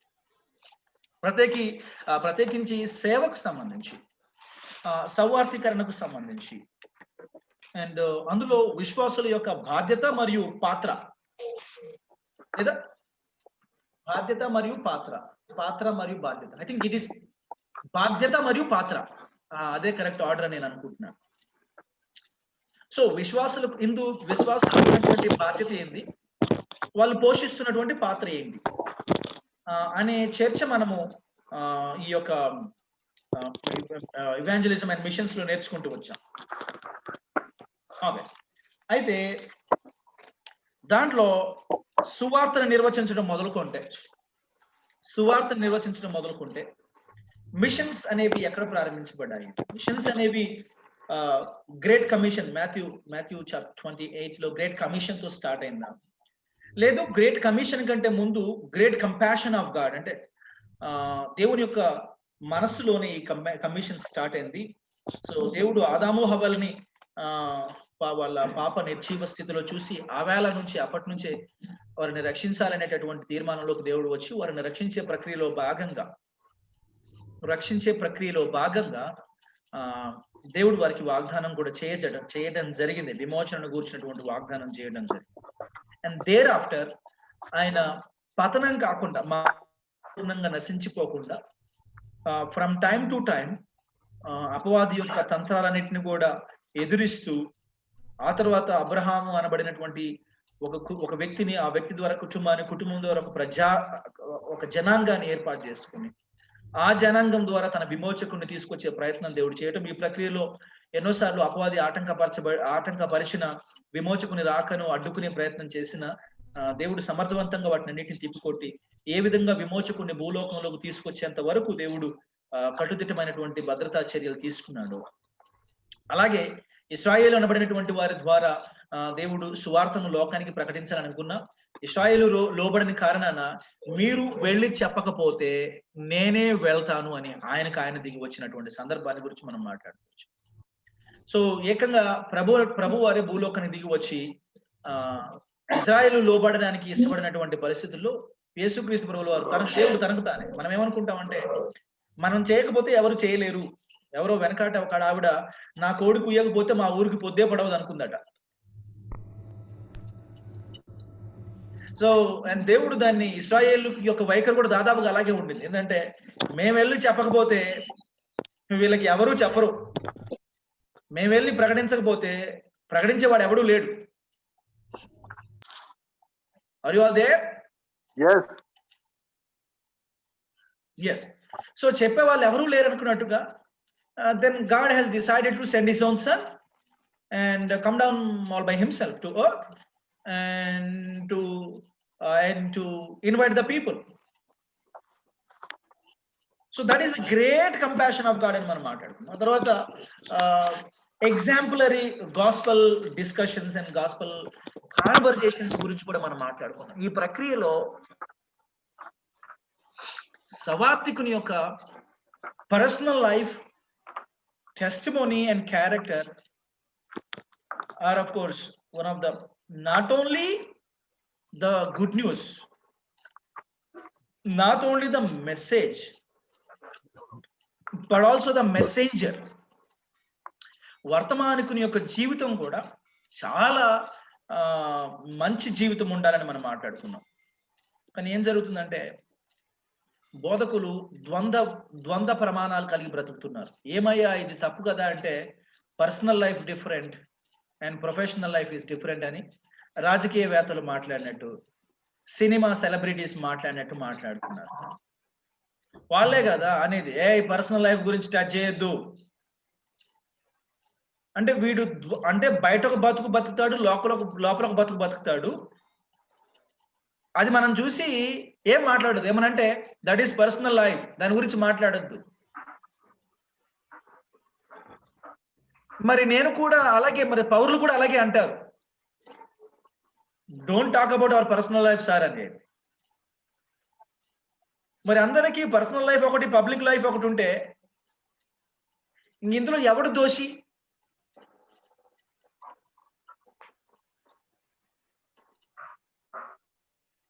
అందరూ దోషులే కదా సార్, దోషి ఏముంది?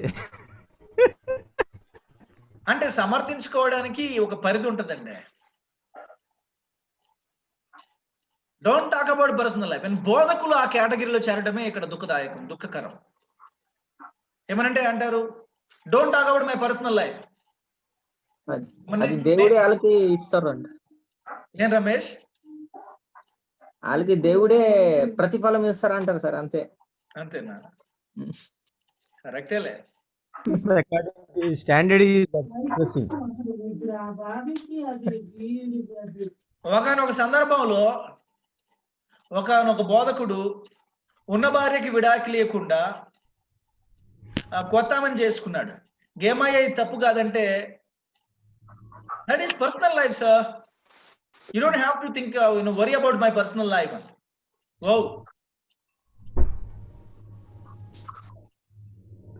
బైబుల్ అలాంటిది ఉందా అని ఆలోచిస్తే బైబుల్ అలాంటిది లేదు. There is only one life, that is new life.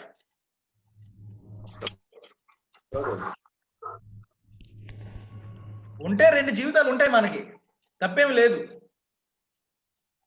నన్ను కంప్లీట్ చేయనియండి. One is old, the other one is new.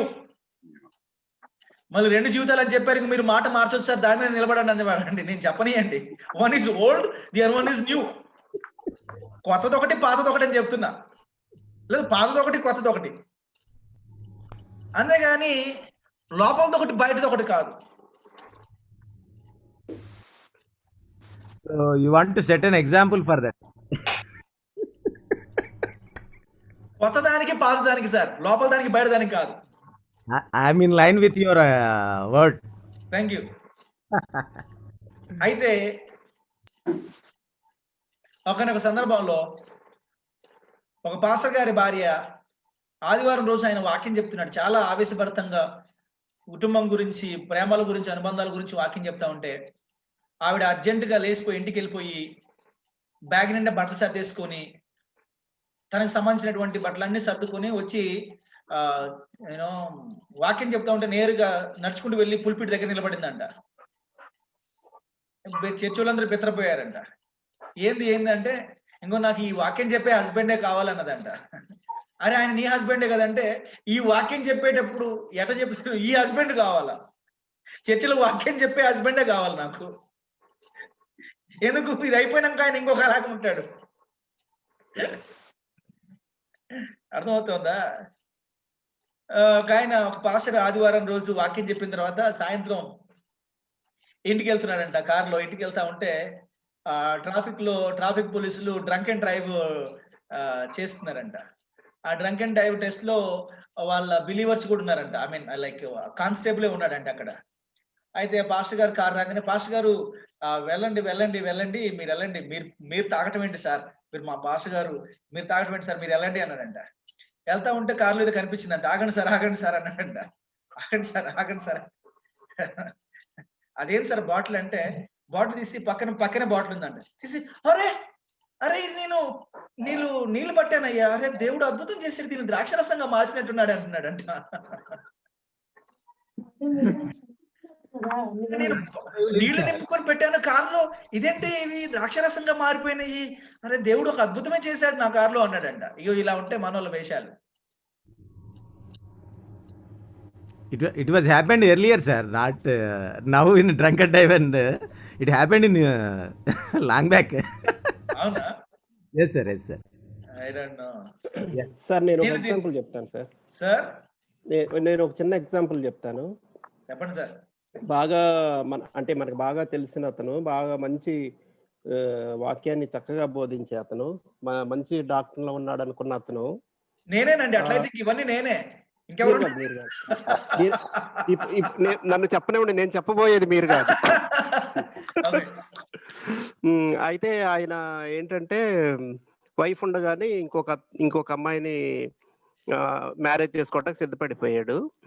దాని మీద చాలా మంది అంటే కొంచెం పెద్ద తలపడిన నాయకులే ఆయన్ని కౌన్సిల్ చేయడానికి ట్రై చేశారు. ఆయన ఏమంటాడంటే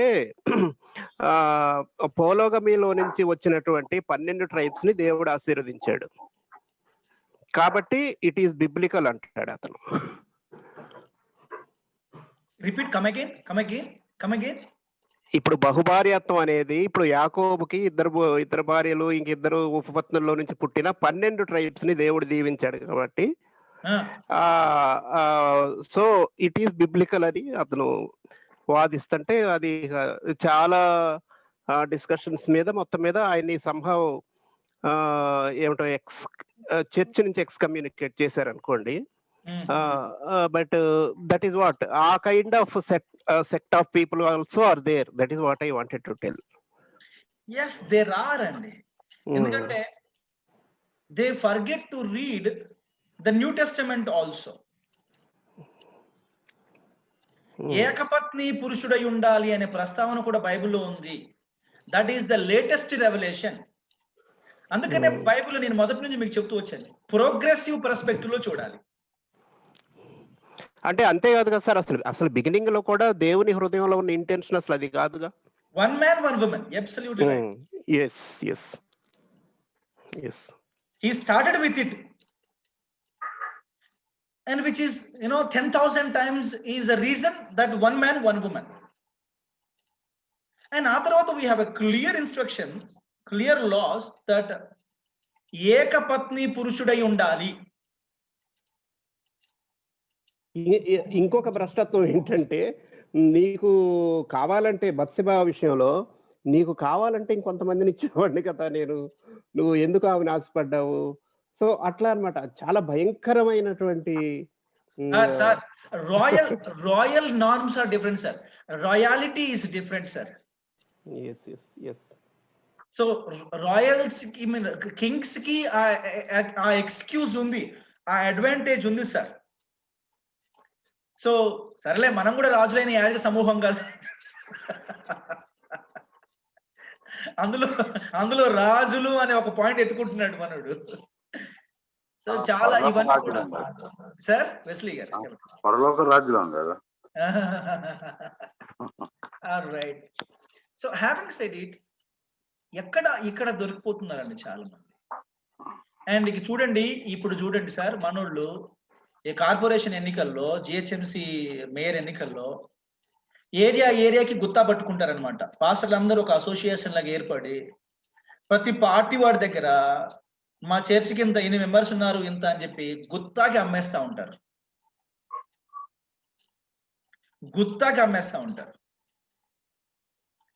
అండ్ వాళ్ళు కూడా వీళ్ళనందరినీ కూడా ఇప్పుడు కొంచెం పరిస్థితులు కోవిడ్-19 వల్ల లేవు కానీ, లేకపోతే దావతుల మీద దావతులు, ఏరియాకి దావతులు.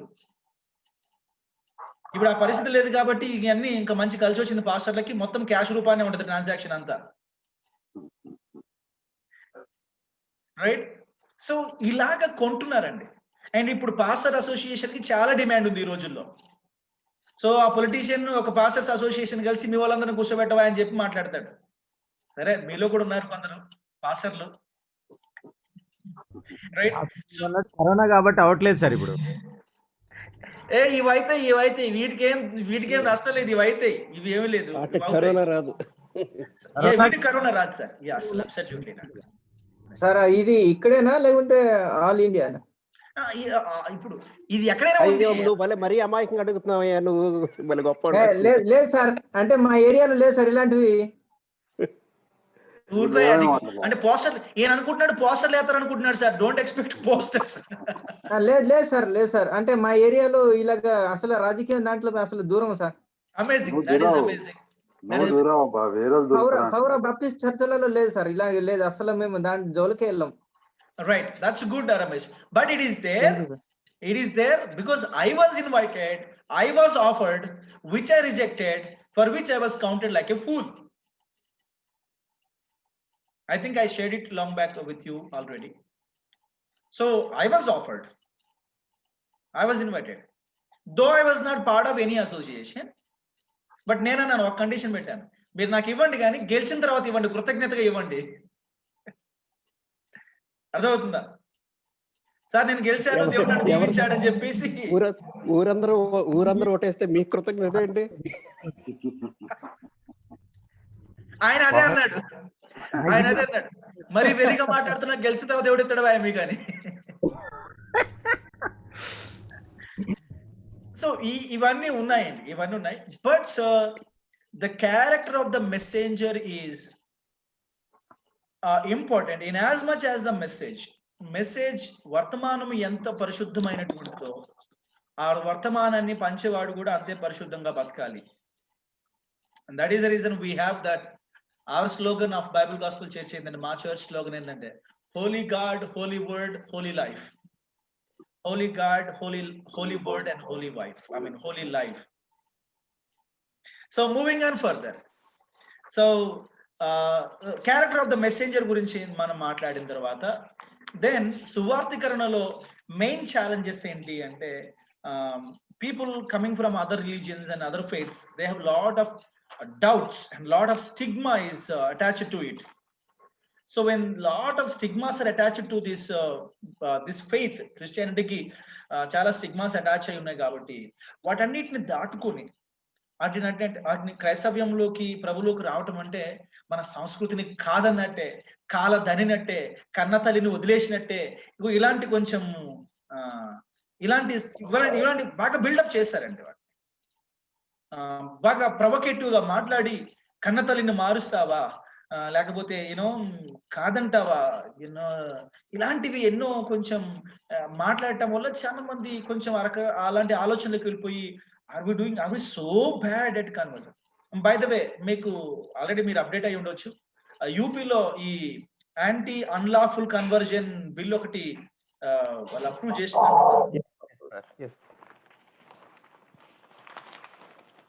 జార్ఖండ్ లో కూడా వచ్చింది sir. And I'm happy even for in that. Jharkhand. I'm not worried about it. I'm happy for that. ఎందుకంటే it is not we who change the people, it is the Lord who changes people. Amen. So let's not worry about it. Arrow ఎట్లా అవుతుంది, మరి మనం ఎట్లా మార్చగలుగుతాం, అదేదో అప్పటికేదో మార్చేది మనమైనట్టు. వాళ్ళు అది అనేది అట్టే ఉంది, మనం చేసేది కూడా అట్టే ఉందండి. వాళ్ళు మీరే మారుతారు అంటే మనం కూడా మేమే మారుతాం అన్నట్టుగానే బిహేవ్ చేస్తాం. It is not we who change. పోనీ మీరెవరైనా మారిన వాళ్ళని మిమ్మల్ని ఎవరు మార్చారు? దేవుడు మార్చలేదా? మీ బంధువులు మార్చారా? మారినటువంటి వాళ్ళు ఆలోచన చెప్పండి. I'm not sure that someone who changed. It is God who changed us and we don't have to worry. అరే ఈ రూల్ వచ్చింది, ఆ రూల్ వచ్చింది. మన పని ఏంటి అంటే సువార్త ప్రకటించుకుంటూ వెళ్ళిపోవటమే. సో మార్చేది ఆయన కాబట్టి, so he is above all this. See, he is above human rulers, he is above human governments, and he is above everything. So he will do his own job. మనం మన పని చేసుకుంటూ వెళ్ళిపోవటమే. సో లాఫుల్ గా మనం చేసుకుంటూ వెళ్ళిపోవటమే. and whatever the Lord has to do, he will do about it. So ఆ తర్వాత సువార్తీకరణ తరువాత మనము సంఘంగా అండ్ యాజ్ లీడర్స్ గా మనం చేయాల్సింది వాళ్ళ విషయంలో, మారుమనసు పొందిన వాళ్ళ విషయంలో మన వైఖరి ఎలా ఉండాలని కూడా మాట్లాడుతూ వచ్చాం. సో కొన్ని ఎగ్జాంపుల్స్, కొన్ని పర్టికులర్ రెఫరెన్సెస్, స్వార్థ ప్రకటించడానికి ఉపయుక్తంగా ఉండేటటువంటి రెఫరెన్సెస్ కూడా మనం మాట్లాడుకున్నాం. దెన్ క్రాస్ కల్చరల్ గాస్పల్ ఎవాంజలైజేషన్ అంటే మిషనరీలుగా బయటకు వెళ్ళి వేరే సంస్కృతి, వేరే సంప్రదాయం, వేరే భాష, వేరే ప్రాంతం, వేరే ఆహారపు అలవాట్లు, వేరే జీవన విధానాల్లోకి వెళ్ళి స్వార్థ ప్రకటించడం విషయంలో కూడా మనమందరం సిద్ధపడాలి ప్రార్థనా పూర్వకంగా. సో కుటుంబము చాలా ముఖ్యమైనటువంటిది ఈ సేవా పరిచర్య జీవితంలో. సో కుటుంబాన్ని మనం సిద్ధపరచుకోకపోతే మనం పరిచర్యలో ఇబ్బందులు పడాల్సి ఉంటుంది. ఎందుకంటే మనం ముందులాగా వాళ్ళు వెనకలాగా, లేకపోతే ఒకళ్ళు దక్షిణానికి, ఇంకొకళ్ళు ఉత్తరానికి అలా లాగుతూ ఉంటారు. సో ఫ్యామిలీని మనము బ్యాలెన్స్ చేసుకోవాలా.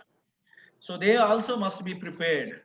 సో ఆ సందర్భంలో మీకు ఒక ఎగ్జాంపుల్ కూడా చెప్పాను నేను, అంటే హెన్రీ మార్టిన్ గురించి చెప్పాను. హెన్రీ మార్టిన్ గురించి కూడా నేను మీకు చెప్పినట్టున్నాను. సో ఆయన లిడియా విషయంలో వాళ్ళ వుడ్ బి ఫియాన్సీ విషయంలో కూడా లైక్ నేను ఇండియాకి వెళ్తా అన్నప్పుడు when she gave him ultimatum like Indiana, Lydiana, he chose Lydia. I mean India. Alright. So ఇలాంటి ప్రాబ్లమ్స్ వస్తుంటాయి. So let us balance. So if they are not prepared and బలవంతంగా తీసుకురావడం వల్ల, బలవంతంగా లాక్కురావడం వల్ల సో చాలా ఛాలెంజెస్ ఉంటాయి. But it is our responsibility that we have families prayerful, ప్రార్థనాపూర్వకమైన కుటుంబాలు ఉండటం, ప్రార్థన చేసే కుటుంబ సభ్యులు ఉండటం నిజంగా ఆశీర్వాదకరమే. కొందరి కాపర్ల జీవితాల్లో, సేవకుల జీవితాల్లో కుటుంబం అంత అనుకూలంగా ఉండదు, సానుకూలంగా ఉండదు. అది కొంచెం బాధ కలిగించే విషయమే. ఎందుకంటే they undergo lot of trauma and most of the times the only offence ఏంటంటే ఫైనాన్సెస్. మమ్మల్ని బతికించలేకపోతున్నాడు, మమ్మల్ని పోషించలేకపోతున్నాడు, మా అవసరాలు తీర్చలేకపోతున్నాడు, యూనో లైక్ చేసుకున్నాడు కానీ పెద్దగా ప్రయోజనం ఏముంది, ఇంకా యూనో తిండి బట్ట అయినట్టుగా బతుకుతుంది, మా బ్రతుకులు ఇట్లా వెళ్ళిపోతున్నాయి అన్నట్టుగా జీవితాల మీద ఎన్నోసార్లు వాళ్ళు నిష్ఠూరాలకు పోతా ఉంటారు, నిరాశ పడతా ఉంటారు. సో ఇలాంటి నిరాశ నిస్పృహల మధ్య ఇది ఎంతో విధంగా ఎన్నో విధాలుగా నిరుత్సాహపరిచే అవకాశం. So it's very important the family joins the servant of God in everything he does. All right, and moving on further to our next subject, the doctrine of the covenants. Covenants యొక్క the theology of the covenants rather. So మనము theology of the కవెనెంట్స్ గురించి మాట్లాడుతున్నప్పుడు దాంట్లో కొద్ది గొప్ప డిస్పెన్సేషన్స్ గురించి మాట్లాడాం. ఆ తర్వాత డిస్పెన్సేషన్స్ గురించి మాట్లాడిన తర్వాత then we went on to talk about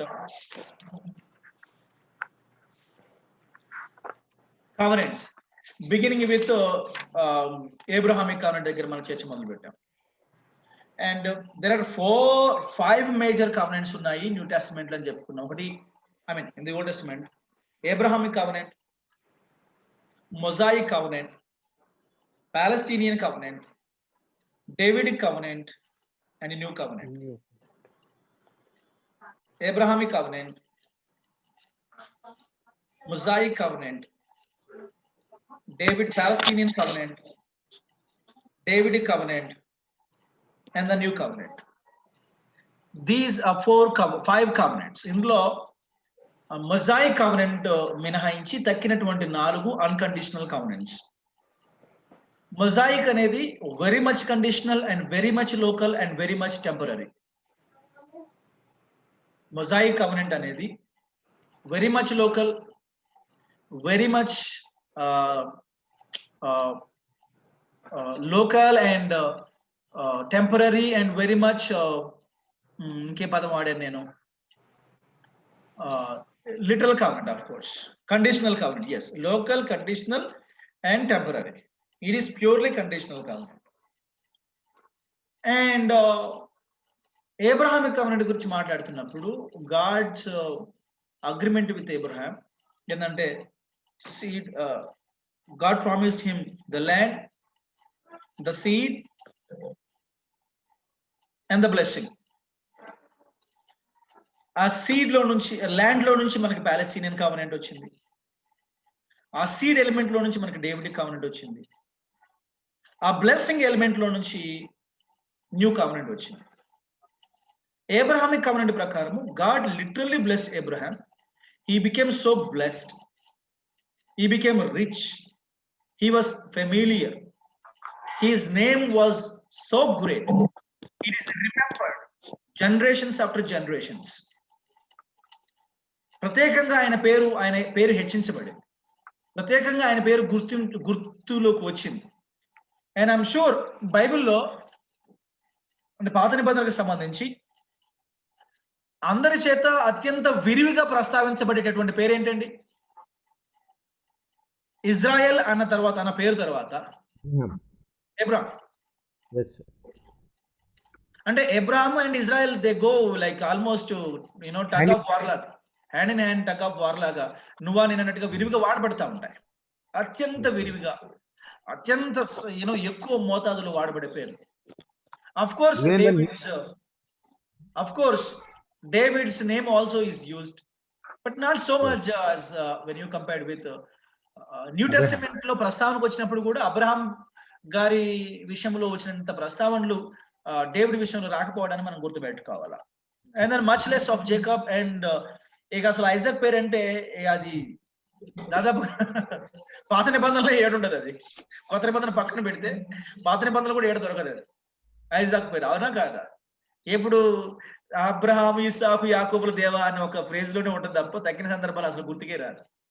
well point అది కాదు ఇక్కడ, ఎక్కువ తక్కువ అనేది మాత్రమే కాదు, కానీ దేవుడు అంటే ఆయనకు పర్సనల్ గా as the first person to receive a covenant from God, a personal, literal, eternal covenant from God. So అలాంటి కవరెంట్ వ్యక్తిగతంగా అబ్రహాంకి ఏం జరిగింది? వ్యక్తిగతంగా అబ్రహాంకి చాలా జరిగింది. అతని సంతతికి నిజంగానే దేశం ఇవ్వబడింది. అయితే అది శాశ్వతంగా నిలబడలేదు, మళ్ళీ నిలబడాలి. యాక్చువల్ గా నిలబడే కాలం ముందు అతనికి సంతానాన్ని ఇచ్చాడు దేవుడు, అతని సంతానానికి సింహాసనం ఇచ్చాడు దేవుడు. వాళ్ళకి ఆశీర్వాదాలు అనే కండిషనల్ బేసిస్ ఇచ్చాడు, బట్ ఇటర్నల్ గా శాశ్వత ప్రాతిపదికన ఆశీర్వాదాలకు సంబంధించినటువంటి కాలం ముందు రాబోతోంది. అది మనం చర్చించాము కూడా ఆల్రెడీ. సో ఇప్పుడు దేవకుమార్ గారు ఇందాక మీ ప్రశ్న ఒకసారి బయటికి తీసుకురండి, మాట్లాడదాం.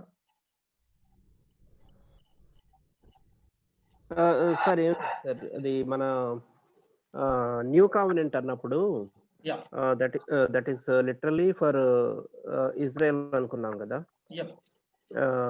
దాని నెరవేర్పు కానీ అన్నీ కానీ. అయితే మనం యెహెజ్కేలు గ్రంథం 16వ అధ్యాయంలో చెప్పబడినటువంటి ఆ gospel or whatever the bestowments from God's action, దేవుని యొక్క నిబంధనలో నుంచి, అంటే అక్కడ ప్రస్తావించబడింది నిబంధన గురించి కూడా. సో దాన్ని మన నాన్ ఇజ్రాయెల్ అండ్ మన ఇండియన్ కాంటెక్స్ట్ లో గాస్పెల్ లో how to take it? Sir వినిపించిందా సార్ నా మాట? yes sir I'm trying to మీరు ఎజెకియల్ చాప్టర్ 16 ప్రస్తావించారు. అవును సార్. సో చాప్టర్ 16 లో ఏమన్నారు? రైట్, ప్రస్తావనలు ఉన్నాయి.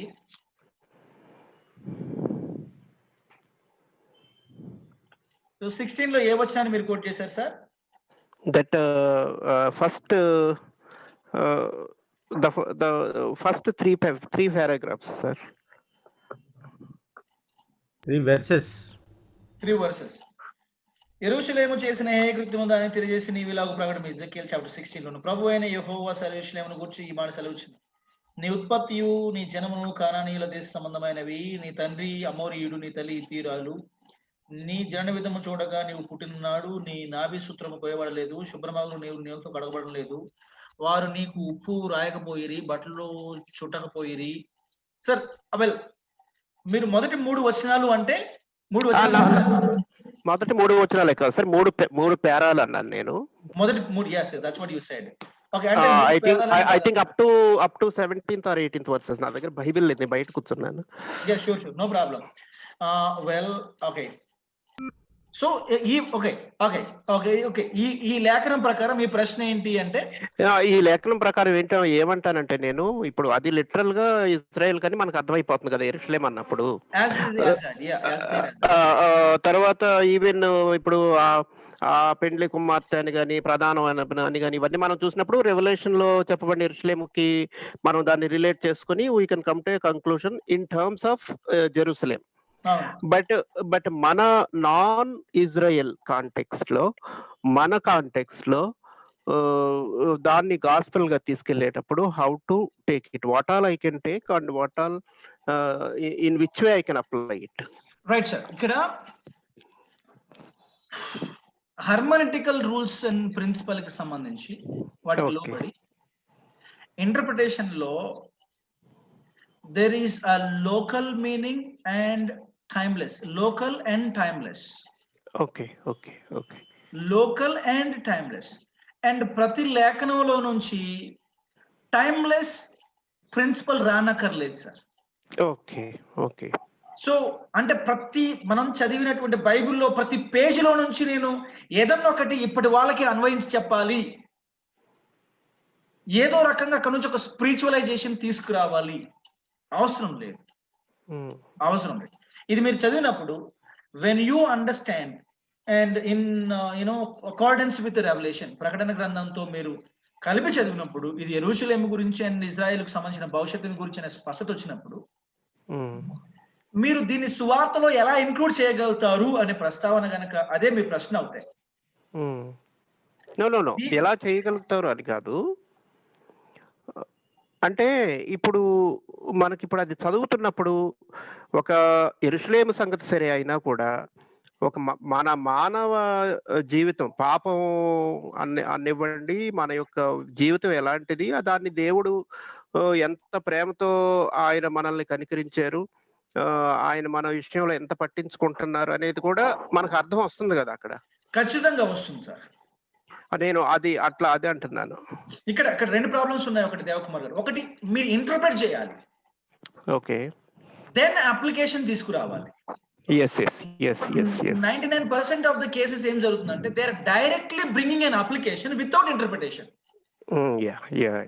మీరు ఏం చేయాలి, ఇంటర్ప్రిటేషన్ సూత్రాలకు ప్రమాణాలకు అనుగుణంగా మరి మీరు హోమిలెటిక్స్ అనే సబ్జెక్ట్ లో how to teach, how to preach అని గురించి నేర్చుకుని ఉంటారు ఇప్పుడు వాస్తవానికి. అవును సార్, ఇప్పుడు ఇది అక్కడి నుంచే వచ్చింది నాకు. ఎందుకంటే సార్ నేను చాలా సార్లు ఇప్పుడు నేను మినిస్ట్రీలో మొదలు పెట్టిన తర్వాత చాలా సార్లు ఈ పర్టికులర్ ప్యాసేజ్ నేను గాస్పెల్లో వాడాను. అండ్ ఐ కుడ్ సి చాలా చోట్ల మంచి రిజల్ట్ అనేది కూడా చూశాను.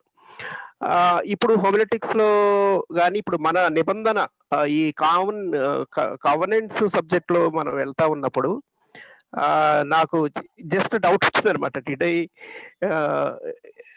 Do some wrong or definitely I did the interpretation and then brought out the application. అయితే ఇక్కడ ఇంటర్ప్రిటేషన్ హోమిలెటిక్స్ లో we learn how to preach, okay, but hermeneutics lo we learn what to preach. Correct. Now you are taught how to preach before teaching what to preach. And sir, when you go to MTH, then you have a subject there, principles of biblical research.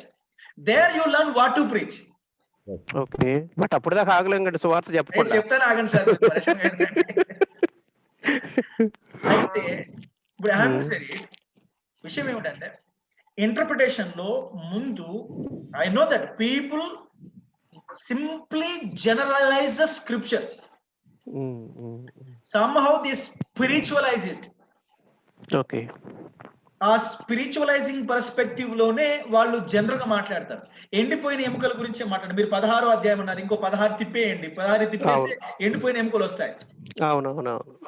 ఆ ఎండిపోయిన ఎముకలు వచ్చినప్పుడు context కు లోబడితే కింద 10వ వచనం 15వ వచనం వచ్చేటప్పటికి స్పష్టంగా ఇది ఇశ్రాయేల్ గురించి మాట్లాడుతుందని చెప్పేసి మాట్లాడతారు. కానీ ఆ వచనం వరకు వెళ్లే ఓపిక ఎవరికీ ఉండదండి. ఆ ఎండిపోయిన ఎముకల గురించి మాట్లాడుతూ నేరుగా he will apply to the congregation. మన విశ్వాస జీవితాలు కూడా ఈ విధమైనటువంటి ఎండిపోయిన ఎముకల్లాగా ఉన్నాయి, దేవునికి స్తోత్రం అని మొదలు పెడతాడు. ఎండిపోయినాయి కాబట్టి దేవునికి స్తోత్రం. సరేలేండి, శుభ్రంగా వండుకొని మొత్తం చికేసిన తర్వాత ఎండిపోక ఏముంటాలే, కానీ పాయింట్ ఏంటంటే అసలు దాన్ని ఇంటర్ప్రెట్ చేయడు.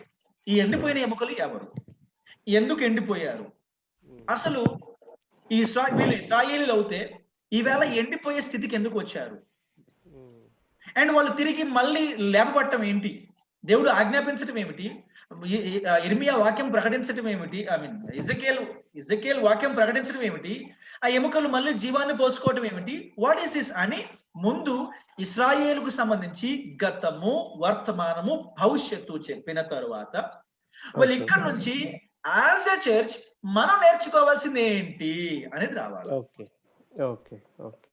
అట్లా చెప్పట్లేదు సార్. అసలు ఇజ్రాయేల్ గురించి అసలు ప్రస్తావించరు. ఇజ్రాయేల్ యొక్క వర్తమానం గురించి చెప్పాలి. వాళ్ళు ఎముకలంటే వర్తమానం ఎముకలు అవుతాయి, మరి గతం అది చెప్పాలి మీరు. ఎందుకంటే మీరు వర్తమానం చెప్తారు, ఆ తర్వాత అవి జీవం పోసుకోవడం గురించి భవిష్యత్తు చెప్తారు. మరి మీరు గతం చెప్పకపోతే వర్తమానం భవిష్యత్తు ఎవరికి కనెక్ట్ కాదు. రైట్, మీరు ఫౌండేషన్ వేసుకున్న తర్వాత then wall and then the roof. మీరు వర్తమానం చెప్పారు అండ్ భవిష్యత్తు చెప్పారు. అసలు వాట్ హ్యాస్ బిఫాలెన్ దెమ్, వాళ్ళకి ఆ దౌర్భాగ్య దుస్థితి ఎందుకు వచ్చింది అనేది మీరు చెప్పాలా.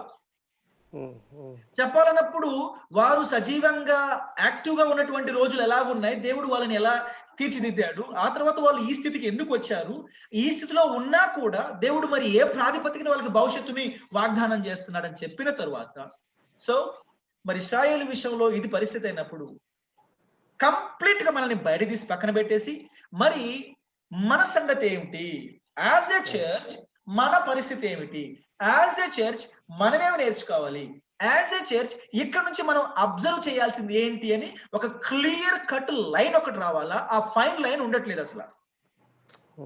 అండ్ నానుమానం మీరు 16th చాప్టర్ చెప్పినప్పుడు కూడా ఈ ఫైన్ లైన్ లేకుండా మొత్తం కలిపి దున్నేశారు అనేది నా అభిప్రాయం. ఎందుకంటే it is talking about Israel అని మీరు స్పెసిఫిక్ గా చెప్పి వాళ్ళకి సంబంధించి మొత్తం చెప్పిన తర్వాత ఇస్రాయేల్ విషయంలో ఈ విషయాల్లో దేవుడు అభ్యంతరపడుతున్నాడు, దేవుడు వారికి స్థానాన్ని ఇచ్చాడు, అయినా సరే వారు పత్రమైపోయారు, మళ్ళీ భవిష్యత్తుని గురించి వాగ్దానం చేస్తున్నాడు అని చెప్పిన తరువాత మరి అక్కడ నుంచి ఇస్రాయేల్ క్యారెక్టర్ ని దానికి భిన్నంగా దేవుని క్యారెక్టర్ ని వాళ్ళకి వివరించిన తర్వాత మరి మన విషయంలో అని ఒక క్లియర్ డిస్టింక్షన్, ఆ డిఫరెన్స్ చూపించాలి. ఇక్కడ మనం ఏం చేస్తున్నామంటే రెఫరెన్స్ చదివినటువంటి తొలి క్షణం నుంచే మన జీవితాలు ఎండిపోయిన ఎముకల్లాగున్నాయి అని మనమే అన్నట్టు మాట్లాడుతున్నాం. అప్పుడు ఏమవుతుందంటే వీఆర్ అప్లయింగ్ ఇట్. లాస్ట్ 10 నిమిషాలు జరగాల్సిన అప్లికేషన్ ద ఫస్ట్ క్షణం నుంచే జరగడం మొదలు పెడుతుంది. ఈ ప్రక్రియలో జనాలు ఎమోషనలైజ్ అవుతారు కానీ they are not educated of the scriptures. జీవిత కాలంలో వాళ్ళు ఎన్నిసార్లు చదివినా ఆ రెవల్యూషన్ కానీ ఈ ఇజకియల్ చాప్టర్ 37 కానీ 36 కానీ లేకపోతే 16 కానీ వాళ్ళకి అక్కడ ఎవరి గురించి మాట్లాడుతున్నారు, ఎందుకు మాట్లాడుతున్నారు అనేది వాళ్ళకి అసలు ఎప్పటికీ తెలిసే అవకాశం లేదు, అన్లెస్ మీరు వివరిస్తే తప్ప. So first you interpret it, then సరే ఇంతకాలము మీకు ఆ నడిపింపు ఇచ్చాడు, అవగాహన లేదు, బట్ నో ప్రాబ్లం. బట్ ఇప్పటి నుంచి మరి ఏం చేస్తారంటే you first of all interpret it and then you okay if this is the meaning, what does it say sir? The first one, what does it say? ఈ మేము చదివినటువంటి లేఖన భాగం ఏం చెప్తుంది? What does it say? What does it mean? And then how do I apply it? That is the last step actually. ఇవన్నీ next semester లో ఉంటాయి మీకు. ఎవరు అక్కడ ఆలస్యమై టెడ్ ఆల్సన్ గారిది 5 days ట్రైనింగ్ ప్రోగ్రామ్ పెట్టారు సార్. yes దాంట్లో కూడా మీకు ఆల్రెడీ స్పష్టత వచ్చి ఉండాలి నాకు తెలిసి. బట్ సార్ అదంతా 5 days లో వచ్చేసేది కాదులేండి. క్రాష్ కోర్సులు అండి, క్రాష్ కోర్సులలో ఇవి things are been discussed. yes అయినా సరే ఆయన ఎంత క్రాష్ కోర్స్ చెప్పిన దాని మీద హోంవర్క్ చేసిన వాళ్ళు ఎంతమంది ఉన్నారు sir? BD and MTH students were not there. Though I was in BTH, by our director's request, I joined that program for 5 days. So I was able to extract something. Yes, good, very good. Thank you. So crash courses వల్ల ఇది అంతా ఉపయోగం, like దాని మీద మనం ఇంకెంతో homework చేయాల్సి ఉంటుంది actual గా. సో ఓవరాల్ గా మనం అర్థం చేసుకునేది ఇది, ముందు ఇంటర్ప్రిట్ చేయాలి, ఆ తర్వాత అప్లై చేయాలి. ఇంటర్ప్రిటేషన్ లో లోకల్ కాంటెక్స్ట్ ని మనం ఇంటర్ప్రిట్ చేసి లోకల్ గా ఆ ఇమీడియట్ మరి ఎజెకియల్ రాసినప్పుడు ఆ ఇమీడియట్ రెసిపియెంట్స్ ఎవరో ఉండుంటారు కదా, మన కోసం అన్నట్టుగా రాలేదు కదా సార్ ఆయన రాసినప్పుడు. ఎవరి కోసం అన్నట్టు రాశాడు? లోకల్ పీపుల్ ఉంటారు కదా, లోకల్ ఇమీడియట్ రెసిపియెంట్స్ ఉంటారు కదా. ముందు ఆ ఇమీడియట్ రెసిపియెంట్స్ ఏం గ్రహించాలని ఎజెకియల్ కోరుకున్నాడు, దేవుడు కోరుకున్నాడు. అది వాళ్ళ గురించి చెప్పిన తర్వాత మరి మనం కూడా ఇక్కడ నుంచి నేర్చుకోవాల్సిన ఏమైనా ఉందా అనే ప్రశ్న ఉత్పన్నం చేసి అప్పుడు మీరు అప్లికేషన్ లోకి వెళ్తే బాగుంటుంది. సో ఇకపైన sir In the first chapter, it was discussed from first verse to sixth verse, sir, in detail. Yeah. Regarding the okay. All right. So, and then Abrahamic covenant గురించి మాట్లాడుకున్నప్పుడు it was an unconditional covenant, and therefore eternal covenant and literal covenant.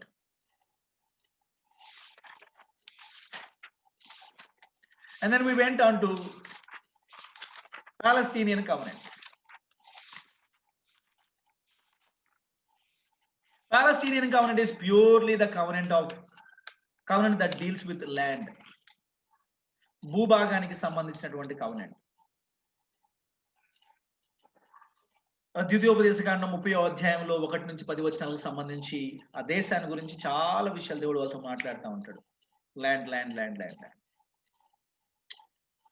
వాళ్ళు శిక్షించబడిన, వాళ్ళు చెదరగొట్టబడిన, మళ్ళీ సమకూర్చబడతారు, మళ్ళీ వాళ్ళకి భూభాగం ఇవ్వబడుతుంది, మళ్ళీ నేను వాళ్ళని ఇక్కడ నిలబెడతాను అన్నట్టుగా ప్రభు వారు మాట్లాడుతూ ఉంటారు. ఇప్పుడు మన దేవకుమార్ గారు కోట్ చేసినటువంటి 16వ అధ్యాయం 1 నుంచి 7 వచనాలు కూడా మన ప్రస్తావన తీసుకొస్తా ఉంటాడు. అంటే ఇజ్రాయెల్ ని దేవుడు వాగ్దాన భూమిలో నిలబెట్టేటటువంటి మొదటి కాలం మొదలుకొని ఆ తర్వాత మళ్ళీ 8వ వచనం మొదలుకొని 18వ వచనం వరకు మాట్లాడితే అక్కడ యూనో యవ్వన దశ, వివాహ దశ గురించి మాట్లాడతారు. 16, 15వ అధ్యాయం మొదలుకొని 15వ వచనం మొదలుకొని 34వ వచనం వరకు ఏ విధంగా వాళ్ళు వ్యభిచారం చేసి పట్టుబడ్డారో, ఆ తర్వాత దెన్ 35వ వచనం నుంచి 52వ వచనం వరకు దేవుడు ఏ విధంగా వాళ్ళు చేసినటువంటి ఆత్మీయ వ్యభిచారానికి గాను దేవుడు ఏ విధంగా శిక్షించాడో, అండ్ దెన్ 53 నుంచి 63 వరకు ఏ విధంగా శిక్షించిన తర్వాత మరి మళ్ళీ ఆయన వాళ్ళని రెస్టోర్ చేయడానికి, తిరిగి స్వీకరించడానికి ఇష్టపడుతున్నాడు అనేది 16వ అధ్యాయంలో 1వ వచనం నుంచి 63వ వచనం వరకు దాదాపుగా మనము 5 భాగాలు చేసుకోవచ్చు. బాల్య దశ, యవ్వన దశ, అదేవిధంగా వాళ్ళ అపనమ్మకత్వం, వ్యభిచారము, అండ్ దెన్ ఆయన punishment, and finally restoration. So any part of the Ezekiel chapter 16, you preach a sermon, you are obliged to mention the remaining 4 parts.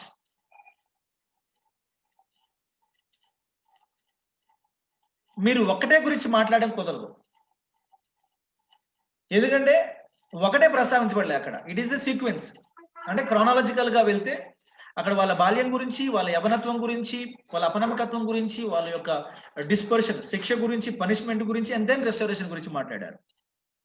Either you talk about their adulthood, లేకపోతే యవనత్వం గురించి మాట్లాడినా, then you have to talk about their childhood, and then unfaithfulness, and then punishment and restoration. మీరు restoration గురించి direct గా మాట్లాడాలంటే ముందు first 4 steps మాట్లాడితే తప్ప రెస్టోర్ గురించి డైరెక్ట్ గా మాట్లాడలేరు. So they were interlinked. So by rule, not by choice, you have to mention the entire chapter. దాన్ని ఇది అలంకార భాషలో చెప్పబడింది.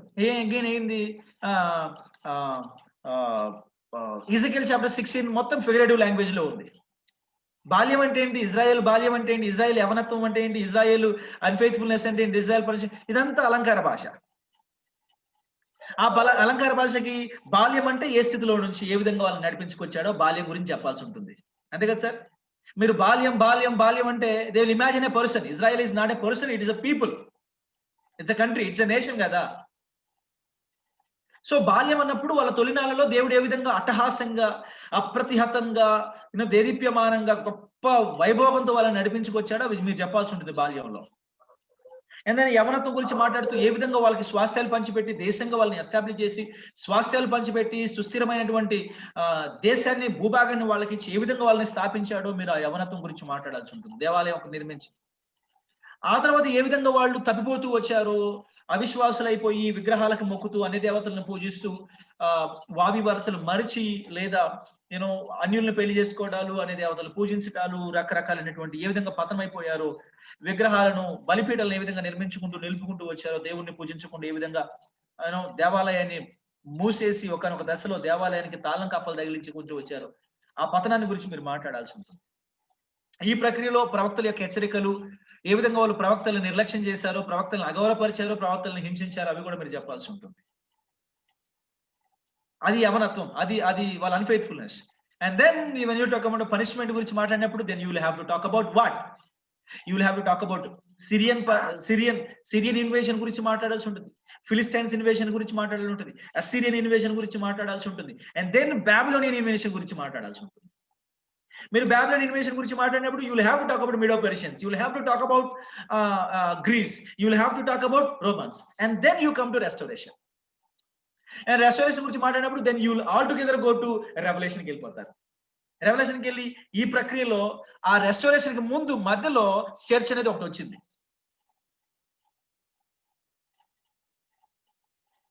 సో ఎంతో అంటే the entire Bible is there in that 16th chapter. Entire programme, God's programme is there in that 16th chapter. అయితే it depends sir, మరి మనం ఎంచుకున్నటువంటి, మనం ప్రసంగించేటటువంటి కాంగ్రిగేషన్ ఇవన్నీ చెప్తే బహుశా వాళ్ళు డైజెస్ట్ చేసుకోలేకపోవచ్చు కదా అనే ప్రశ్న కూడా ఉత్పన్నం అవుతుంది.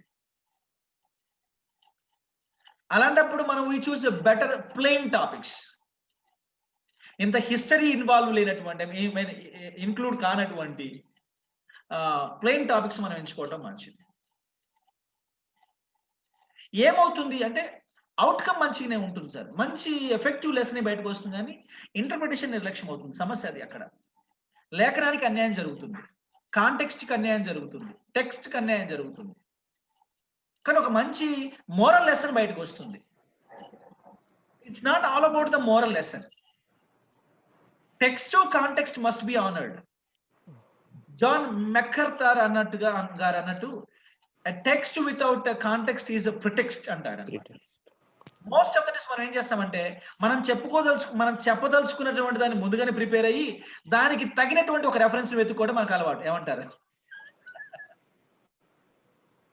అంటే మనం చెప్పడానికి ఒక సాక్ అనమాట, ఇదిగో బైబుల్ ఉంది అనే సాక్ అనమాట. అర్థమవుతుందా? ప్రిటెక్స్ట్ అంటే అదే. మనం చేయదలుచుకుని యాక్చువల్గా ప్రిపేర్ అయిపోయి అది బైబిల్లోనే ఉంది అని చెప్పడానికి ఒక సాకు లాగా ఒక లేఖనాన్ని వెతుక్కుంటాం. అంటే ఇది మన ఒక సమస్య కాదండి, అందుకనే నేను మెజారిటీ బోధకులు చేసే పని ఇదే. అంటే ఒకటి సార్, ఇలాంటి అట్లా అనుకున్నప్పుడు సిరీస్ ఆఫ్ స్టడీ లాగా, లేకపోతే కొన్ని ఫ్యూ సెషన్స్ ఆఫ్ వీక్లో, లేకపోతే కొన్ని వీక్స్ అట్లా తీసుకోవచ్చేమో, వన్ గోలో కష్టం అనుకుంటే. Yes. Absolutely. And they provided, you are given a time. Sir, ఒక సెషన్ కాదు, 2 సెషన్లు 3 సెషన్లు in a week or 2 మనం కంటిన్యూ చేసుకోవచ్చు అంటే then you can go on. But make sure that you honor the text and the context. No matter what your thoughts are, don't give in to your thoughts, don't give in to your emotions.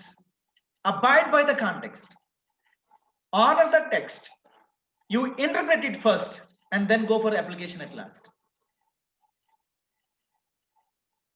So our drive untadi, come on sir, manchi emotional point ఒకటి చెప్పదలుచుకున్నాను, please don't give in. Most of the times this is a leading problem of the interpreters.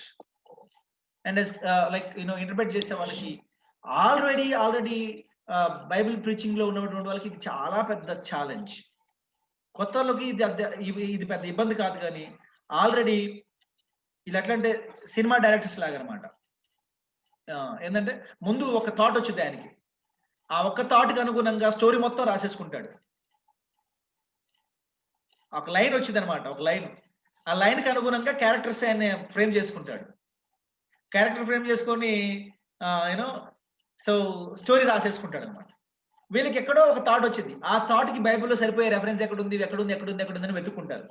ఒక reference దొరకంగానే దాని మీద base చేసుకొని తను చెప్పాల్సిందనుక చెప్పేసి దాని మీద ఆ రెఫరెన్స్ మీద పెట్టి తను చెప్పాల్సింది చెప్తా ఉంటాడు. That is a problem. So prepare it from the scriptures. Well, having said it, why am I teaching hermeneutics, semiotics? దానికి సంబంధం లేదు. So let's come back to New Covenant. ఈ 16th చాప్టర్ గురించి మనం మాట్లాడుతున్నాం. ఇజకియల్ చాప్టర్ 16 గురించి మాట్లాడుతున్నాం. So land covenant of Palestinian covenant గురించి మనం మాట్లాడుతున్నాం కాబట్టి ల్యాండ్ ప్రామిసెస్ ఉన్నాయి. ఆ తర్వాత పాలస్తీనియన్ కవెనెంట్ తర్వాత the covenant that we spoke about was a Davidic covenant.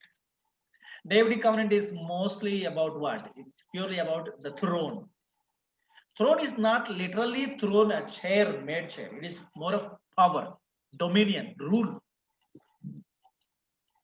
So that rule, అయితే Davidic covenant లో is Jesus now on the throne of David అంటే ఇప్పుడు దేవుని కుడిపార్శ్వమందు ఆయన దేవుని సింహాసనం మీద కూర్చున్నాడు ఆయన లేఖనాలు కొన్ని తీసుకొని వచ్చి Davidic covenant is also fulfilled and అన్నట్టుగా కొందరు చెప్తా ఉంటారు. That cannot be accepted. ఎందుకంటే Jesus literally have to rule from literal throne of David with his literal people of Israel in the literal real land of Israel or Jerusalem.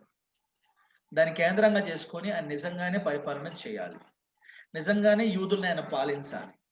It is in as much as it is eternal, it is also real, literal, unconditional and literal. So కాబట్టి ఇప్పుడు యేసుక్రీస్తు ప్రభుల వారు సంఘం మీద అధికారిగా ఉండే, సంఘం మీద రాజుగా ఉండే, సంఘంలో యూదులు మాత్రమే కాదు అన్ని జనులు 90% ఉంటే సంఘంలో యూదులు కేవలం less than 10% ఉన్నారు. And this is spiritual rule, not a physical rule. ఆయన మన ముందు రాజుగా అటు తిరగట్లేదు, తలంపుల మీద రాజుగా, హృదయాల్లో రాజుగా ఉన్నాడని మనం చెప్పుకుంటాం. That's all about Davidic covenant. So Davidic covenant టైంలో సార్ మిలీనియం టైంలో what is the role of the church? Yes, sir. Millennium time lo the church will be with Jesus Christ in ruling, not as ruled. అంటే పరిపాలితులుగా కాదు, పరిపాలకులుగా కాదు, పరిపాలితులుగా వాళ్ళు ప్రభుతో ఉంటారు అని మనకి అర్థం అవుతోంది. ఎందుకంటే they are not physical people. Physical, the church will not have any physical existence after the resurrection or after the glorification. ఇక భౌతికమైనటువంటి ఉనికి అసలు ఉండదండి. సో భౌతికమైనటువంటి ఉనికి ఉండదు కాబట్టి మళ్ళీ వాళ్ళు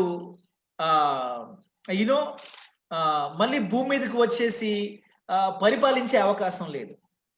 20వ అధ్యాయం ప్రకటన గ్రంథంలో ఈ మాట రాయబడుతూ వచ్చింది 4వ వచనం ముగింపులో, అంతట సింహాసనములను చూచితిని, వాటి మీద ఆసీనులై ఉండు వారికి విమర్శ చేయుటకు అధికారం ఇయ్యబడెను, మరియు క్రూర మృగమునకైనను దాని ప్రతిమనకైనను నమస్కారం చేయక తమ నొసళ్ళ యందు గాని చేతుల యందు గాని దాని ముద్ర వేయించుకొనని వారిని యేసు విషయమై తామిచ్చిన సాక్ష్యము నిమిత్తమును దేవుని వాక్యము నిమిత్తమును చిరచ్ఛేదము చేయబడిన వారి ఆత్మలను చూచితిని.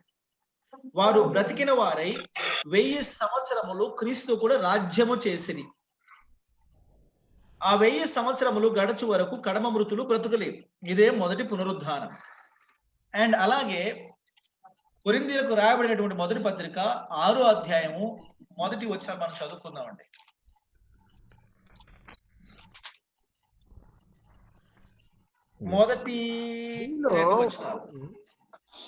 మరి ఒకని మీద వ్యాజ్యం ఉన్నప్పుడు వాడు పరిశుద్ధుల ఎదుట కాక నీతిమంతుల ఎదుట వ్యాజ్యమాడుటకు తెగించుచున్నాడు.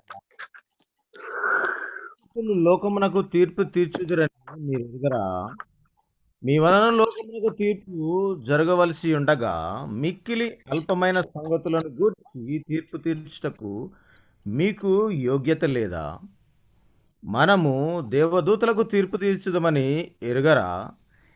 ఈ జీవన సంబంధమైన సంగతులను గురించి మరి ముఖ్యముగా తీర్పు తీర్చవచ్చును కదా.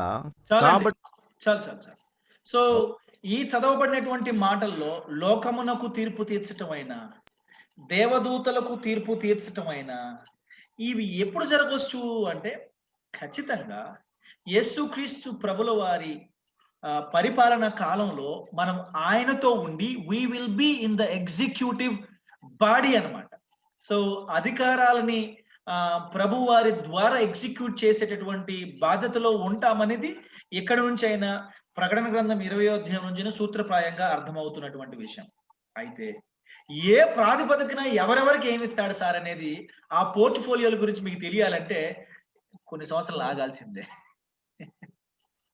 పోనీ నాకేమిస్తాడో చెప్పండి సార్ అంటే ఐ డోంట్ నో.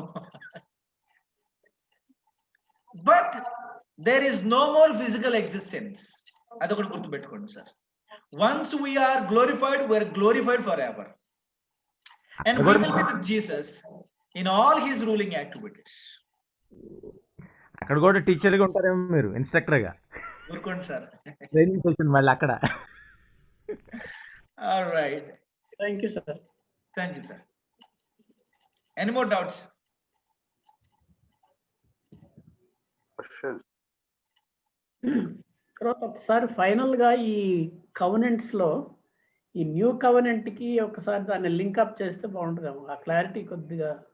సార్ అర్థం కాల. ఈ covenants, Abrahamic covenant new covenant కి రెండిటికి ఎలాగ లింక్ చేస్తారు అనేది. ఓకే. అబ్రహామిక్ కవనెంట్ కి సంబంధించి నీ సంతతి ద్వారా భూలోకంలోని సమస్త వంశములు ఆశీర్వదింపబడును అనే ఒకే ఒక ఎలిమెంట్ ద్వారా సంఘంలోని అన్యులందరికీ నేడు దొరుకుతున్నటువంటి ఆధ్యాత్మిక ఆశీర్వాదాలు అన్నిటికి మించి రక్షణార్థమైన మారు మనసు పాప క్షమాపణ అనేది ఆ ఒక్క మాట ద్వారానే కార్యసాధకం అవుతుంది అనేది మనం అర్థం చేసుకోవాలి. అండ్ వన్స్ అగైన్ కొత్త నిబంధనలో సంఘం ఏ విధంగా అంతర్భాగం అవుతుందంటే it is purely because of the grace of God. యేసుక్రీస్తు ప్రభుల వారి యొక్క రక్త మూలంగా స్థాపించబడింది కాబట్టి, అది ఇశ్రాయేలీయులకు మాత్రమే సంబంధించినటువంటి రక్తం కాదు కాబట్టి, అది దేవాది దేవునికి సంబంధించినటువంటి రక్తం కాబట్టి, it is up to him. If he wants to include people, he would include it. And he has been right. పాత నిబంధన కాలంలో నుంచి కూడా సూత్రప్రాయంగా చెబుతూ వస్తున్నాడు, నా ప్రజలు కాని దానికి, నా జనము కాని వారికి, నా ప్రియురాలు కాని వారికి, అవివేకులకు లేకపోతే అజ్ఞానులకు అనే మాటలు మనకు కనబడుతూనే ఉన్నాయి. అయితే ఏంటి, ఆయన హైవేస్ ఆర్ బైవేస్ ఏదో రకంగా తన వారు కానటువంటి వారిని కూడా లోపల చేర్చుకునేటటువంటి తలంపులతో ఉన్నాడని పాత నిబంధనల గురించి మనకు అర్థమవుతుంది. కాకపోతే అది ఇశ్రాయేలుకి అర్థం కాలేదు, ప్రవక్తలకి క్వైట్ ఎ బిట్ వాళ్ళకు కూడా అర్థం కాలేదు, అపాసల్స్ కూడా అర్థం కాలేదు. Up until Peter has come, I mean Paul has come. So that's how new covenant is related to Abrahamic covenant. ఎందుకంటే ఆశీర్వాదం, బ్లెస్సింగ్ అక్కడే సార్ మనం చెప్పుకున్నాము, when there is a land, when there is a seed, when there are people, then they need blessing. అందులో ఎందుకంటే this land is cursed and the seasons are cursed, people are cursed, and new covenant కాలంలో curse is lifted. Again ఇప్పుడు మళ్ళీ అందుకని మనం revolution చదువుకోవాల్సి ఉంటుంది. curse is lifted, land is healed, animals cruelty is healed, diseases are no more. So when the curse is lifted, ఇవన్నీ వస్తూ ఉంటాయి. So the plenty, the blessing అనే మాటకి ఆ రియల్ డెఫినేషన్ అనేది న్యూ కవెనెంట్ లో నెరవేరుతుంది. ఎందుకంటే మన యెషయా గ్రంథంలో మనం చదువుకున్నప్పుడు కూడా రైట్, అక్కడ కూడా గొర్రె పిల్లకి సంబంధించి, చిరుతపులకి సంబంధించి, పిల్లలకు సంబంధించి, పాములకు సంబంధించిన ప్రస్తావనలు వస్తూ ఉంటాయి కదండి. ఇవన్నీ ఎప్పుడు జరుగుతాయి అంటే new covenant. That is the special blessing. New covenant అంటే కేవలము భాషలు మాట్లాడడం, న్యూ కవెనెంట్ అంటే ప్రవచనం చెప్పడం కాదు సార్. అసలు యాక్చువల్ ఫుల్ఫిల్మెంట్ అసలు వేరేది ఉంది. The ultimate fulfilment, curse must be lifted in the new covenant. That is the actual blessing. రోగాలు అక్కడికే ఉండి, ఏ క్రూయాలిటీ ఆ క్రూయాలిటీ ఉండి, ల్యాండ్ సహకరించగా, ఎయిర్ సహకరించగా, పొల్యూషన్ అలాగే ఉండి, సీజన్స్ అన్సీజనల్ సీజన్స్ అలాగే ఉండి, ఇల్ హెల్త్ అలాగే ఉండి, అన్ని అలాగే ఉంటే what is the blessing? The real blessing is the lifting of the curse.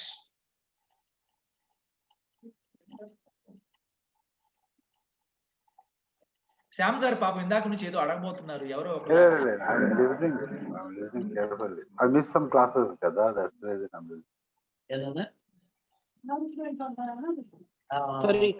కవెనెంట్స్ context లో సార్.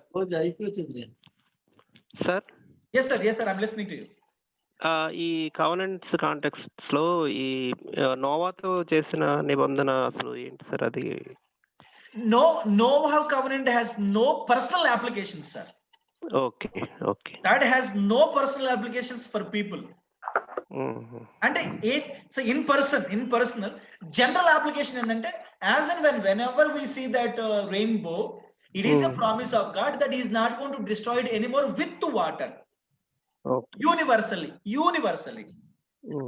లోకల్ గా చాలా జరుగుతుండొచ్చు, on and off here and there జరుగుతుంది, but universally as a whole is not going to destroy it. That is a general application for the universe. So it doesn't have any personal application సంబంధించి, okay right, ఆశీర్వాదాలకు సంబంధించి కానీ, దానికి సంబంధించి వాగ్దానాలకు సంబంధించి కానీ, land కి సంబంధించి ఇట్లాంటివి అలాంటి ఇంప్లికేషన్స్ ఏవి దానికి లేవు సార్. Thank you.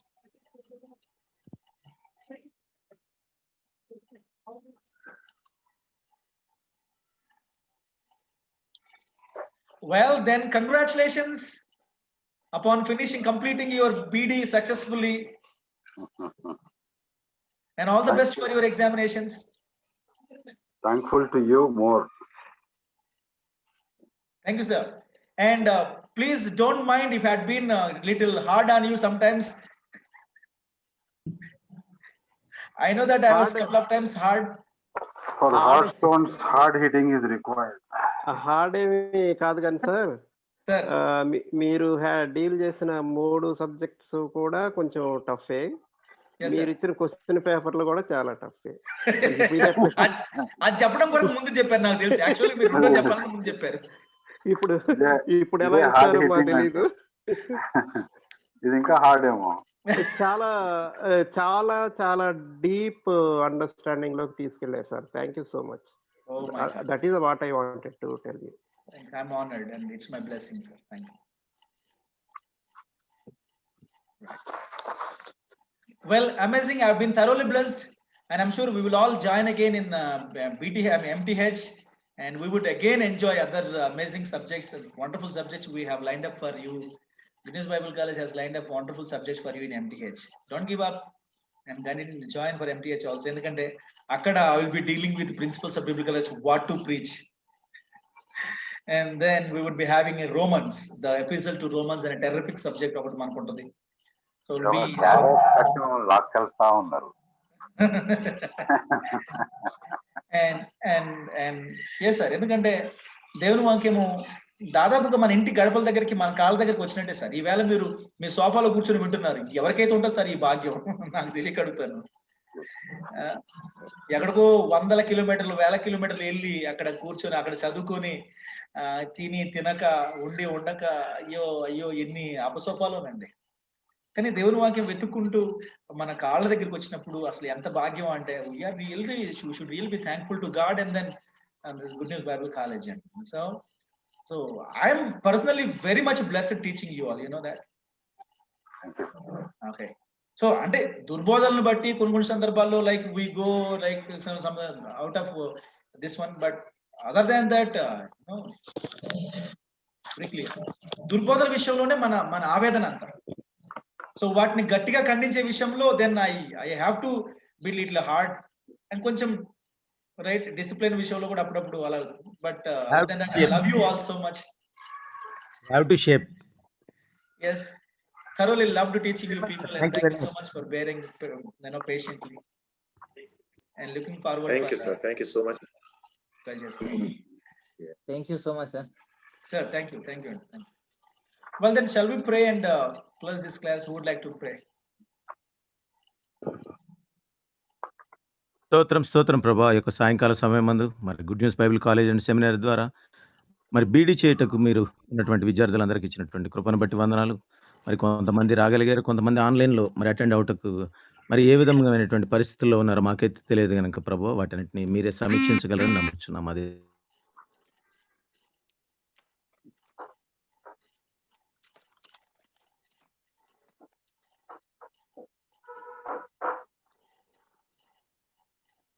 ప్రకాష్ గారు మీ ఆడియో స్టక్ అయిపోయింది sir.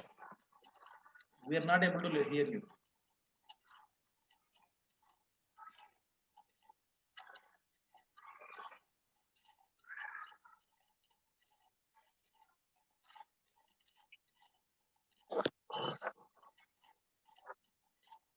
maybe someone else should do.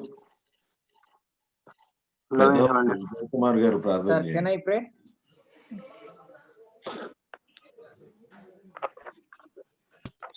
స్తుతి ఘనత మహిమ ప్రభావం నీకే ఆరోపించుకోవచ్చు మా ప్రభును మా రక్షకుడును మాకై త్వరగా రానటువంటి నజరేడైన యేసు అతి పరిశుద్ధమైన నామమున అడిగి వేడుకొంచున్నాం తండ్రి. ఆమేన్. Sir, మీ ప్రేయర్ మాకు వినపడలేదు. Let someone else also pray. Ramesh You only joined for amen. Sure. Yes, sir. Because there was a call in the moment. Yeah. So It interrupted. Ramesh next pray. Yes, Ramesh Ramesh. Sir. Bishop Okay. Ramesh, go ahead. Okay, Savara. sir. Thank you so much, sir, for giving to me this opportunity. మహోన్నతుడా, సర్వోన్నతుడా, సర్వశక్తిమంతుడా, నీ కొందనాలు స్తోత్రాలు చెల్లించుకుంటున్నాం తండ్రి. అయ్యా 2020 సంవత్సరంలో తండ్రి, అయ్యా బీడి తండ్రి పూర్తి చేసుకోవడానికి మాకు ఇచ్చిన ధన్యతను బట్టి నీ కొందనాలు స్తోత్రాలు. అయ్యా తండ్రి, ఎన్నో ఇబ్బందులు, ఎన్నో ఆటంకాలు, ఎన్నో శ్రమలు మా ఎదురుగా వచ్చినప్పుడు తండ్రి నువ్వు తోడుగా నేడుగా ఉన్నావు. అందరిని బట్టి నీ కొందనాలు స్తోత్రాలు చెల్లించుకుంటున్నాం. అయ్యా తండ్రి, అనేకమైన విషయాలు, అనేకమైన తండ్రి లోతైన మర్మాలు తండ్రి తెలియపరచడానికి తండ్రి మాకు ఇచ్చిన తండ్రి ప్రొఫెసర్స్ ని బట్టి నీ కొందనాలు స్తోత్రాలు చెల్లించుకుంటున్నాం. అయ్యా ఆ రీతిగానే తండ్రి గుడ్ న్యూస్ బైబిల్ కాలేజీని తండ్రి సెమినరీ తండ్రి అయ్యా మీరు ఏర్పరచుకున్న ఈ యొక్క సింహాసనాన్ని బట్టి నీ కొందనాలు స్తోత్రాలు చెల్లించుకుంటున్నాం తండ్రి.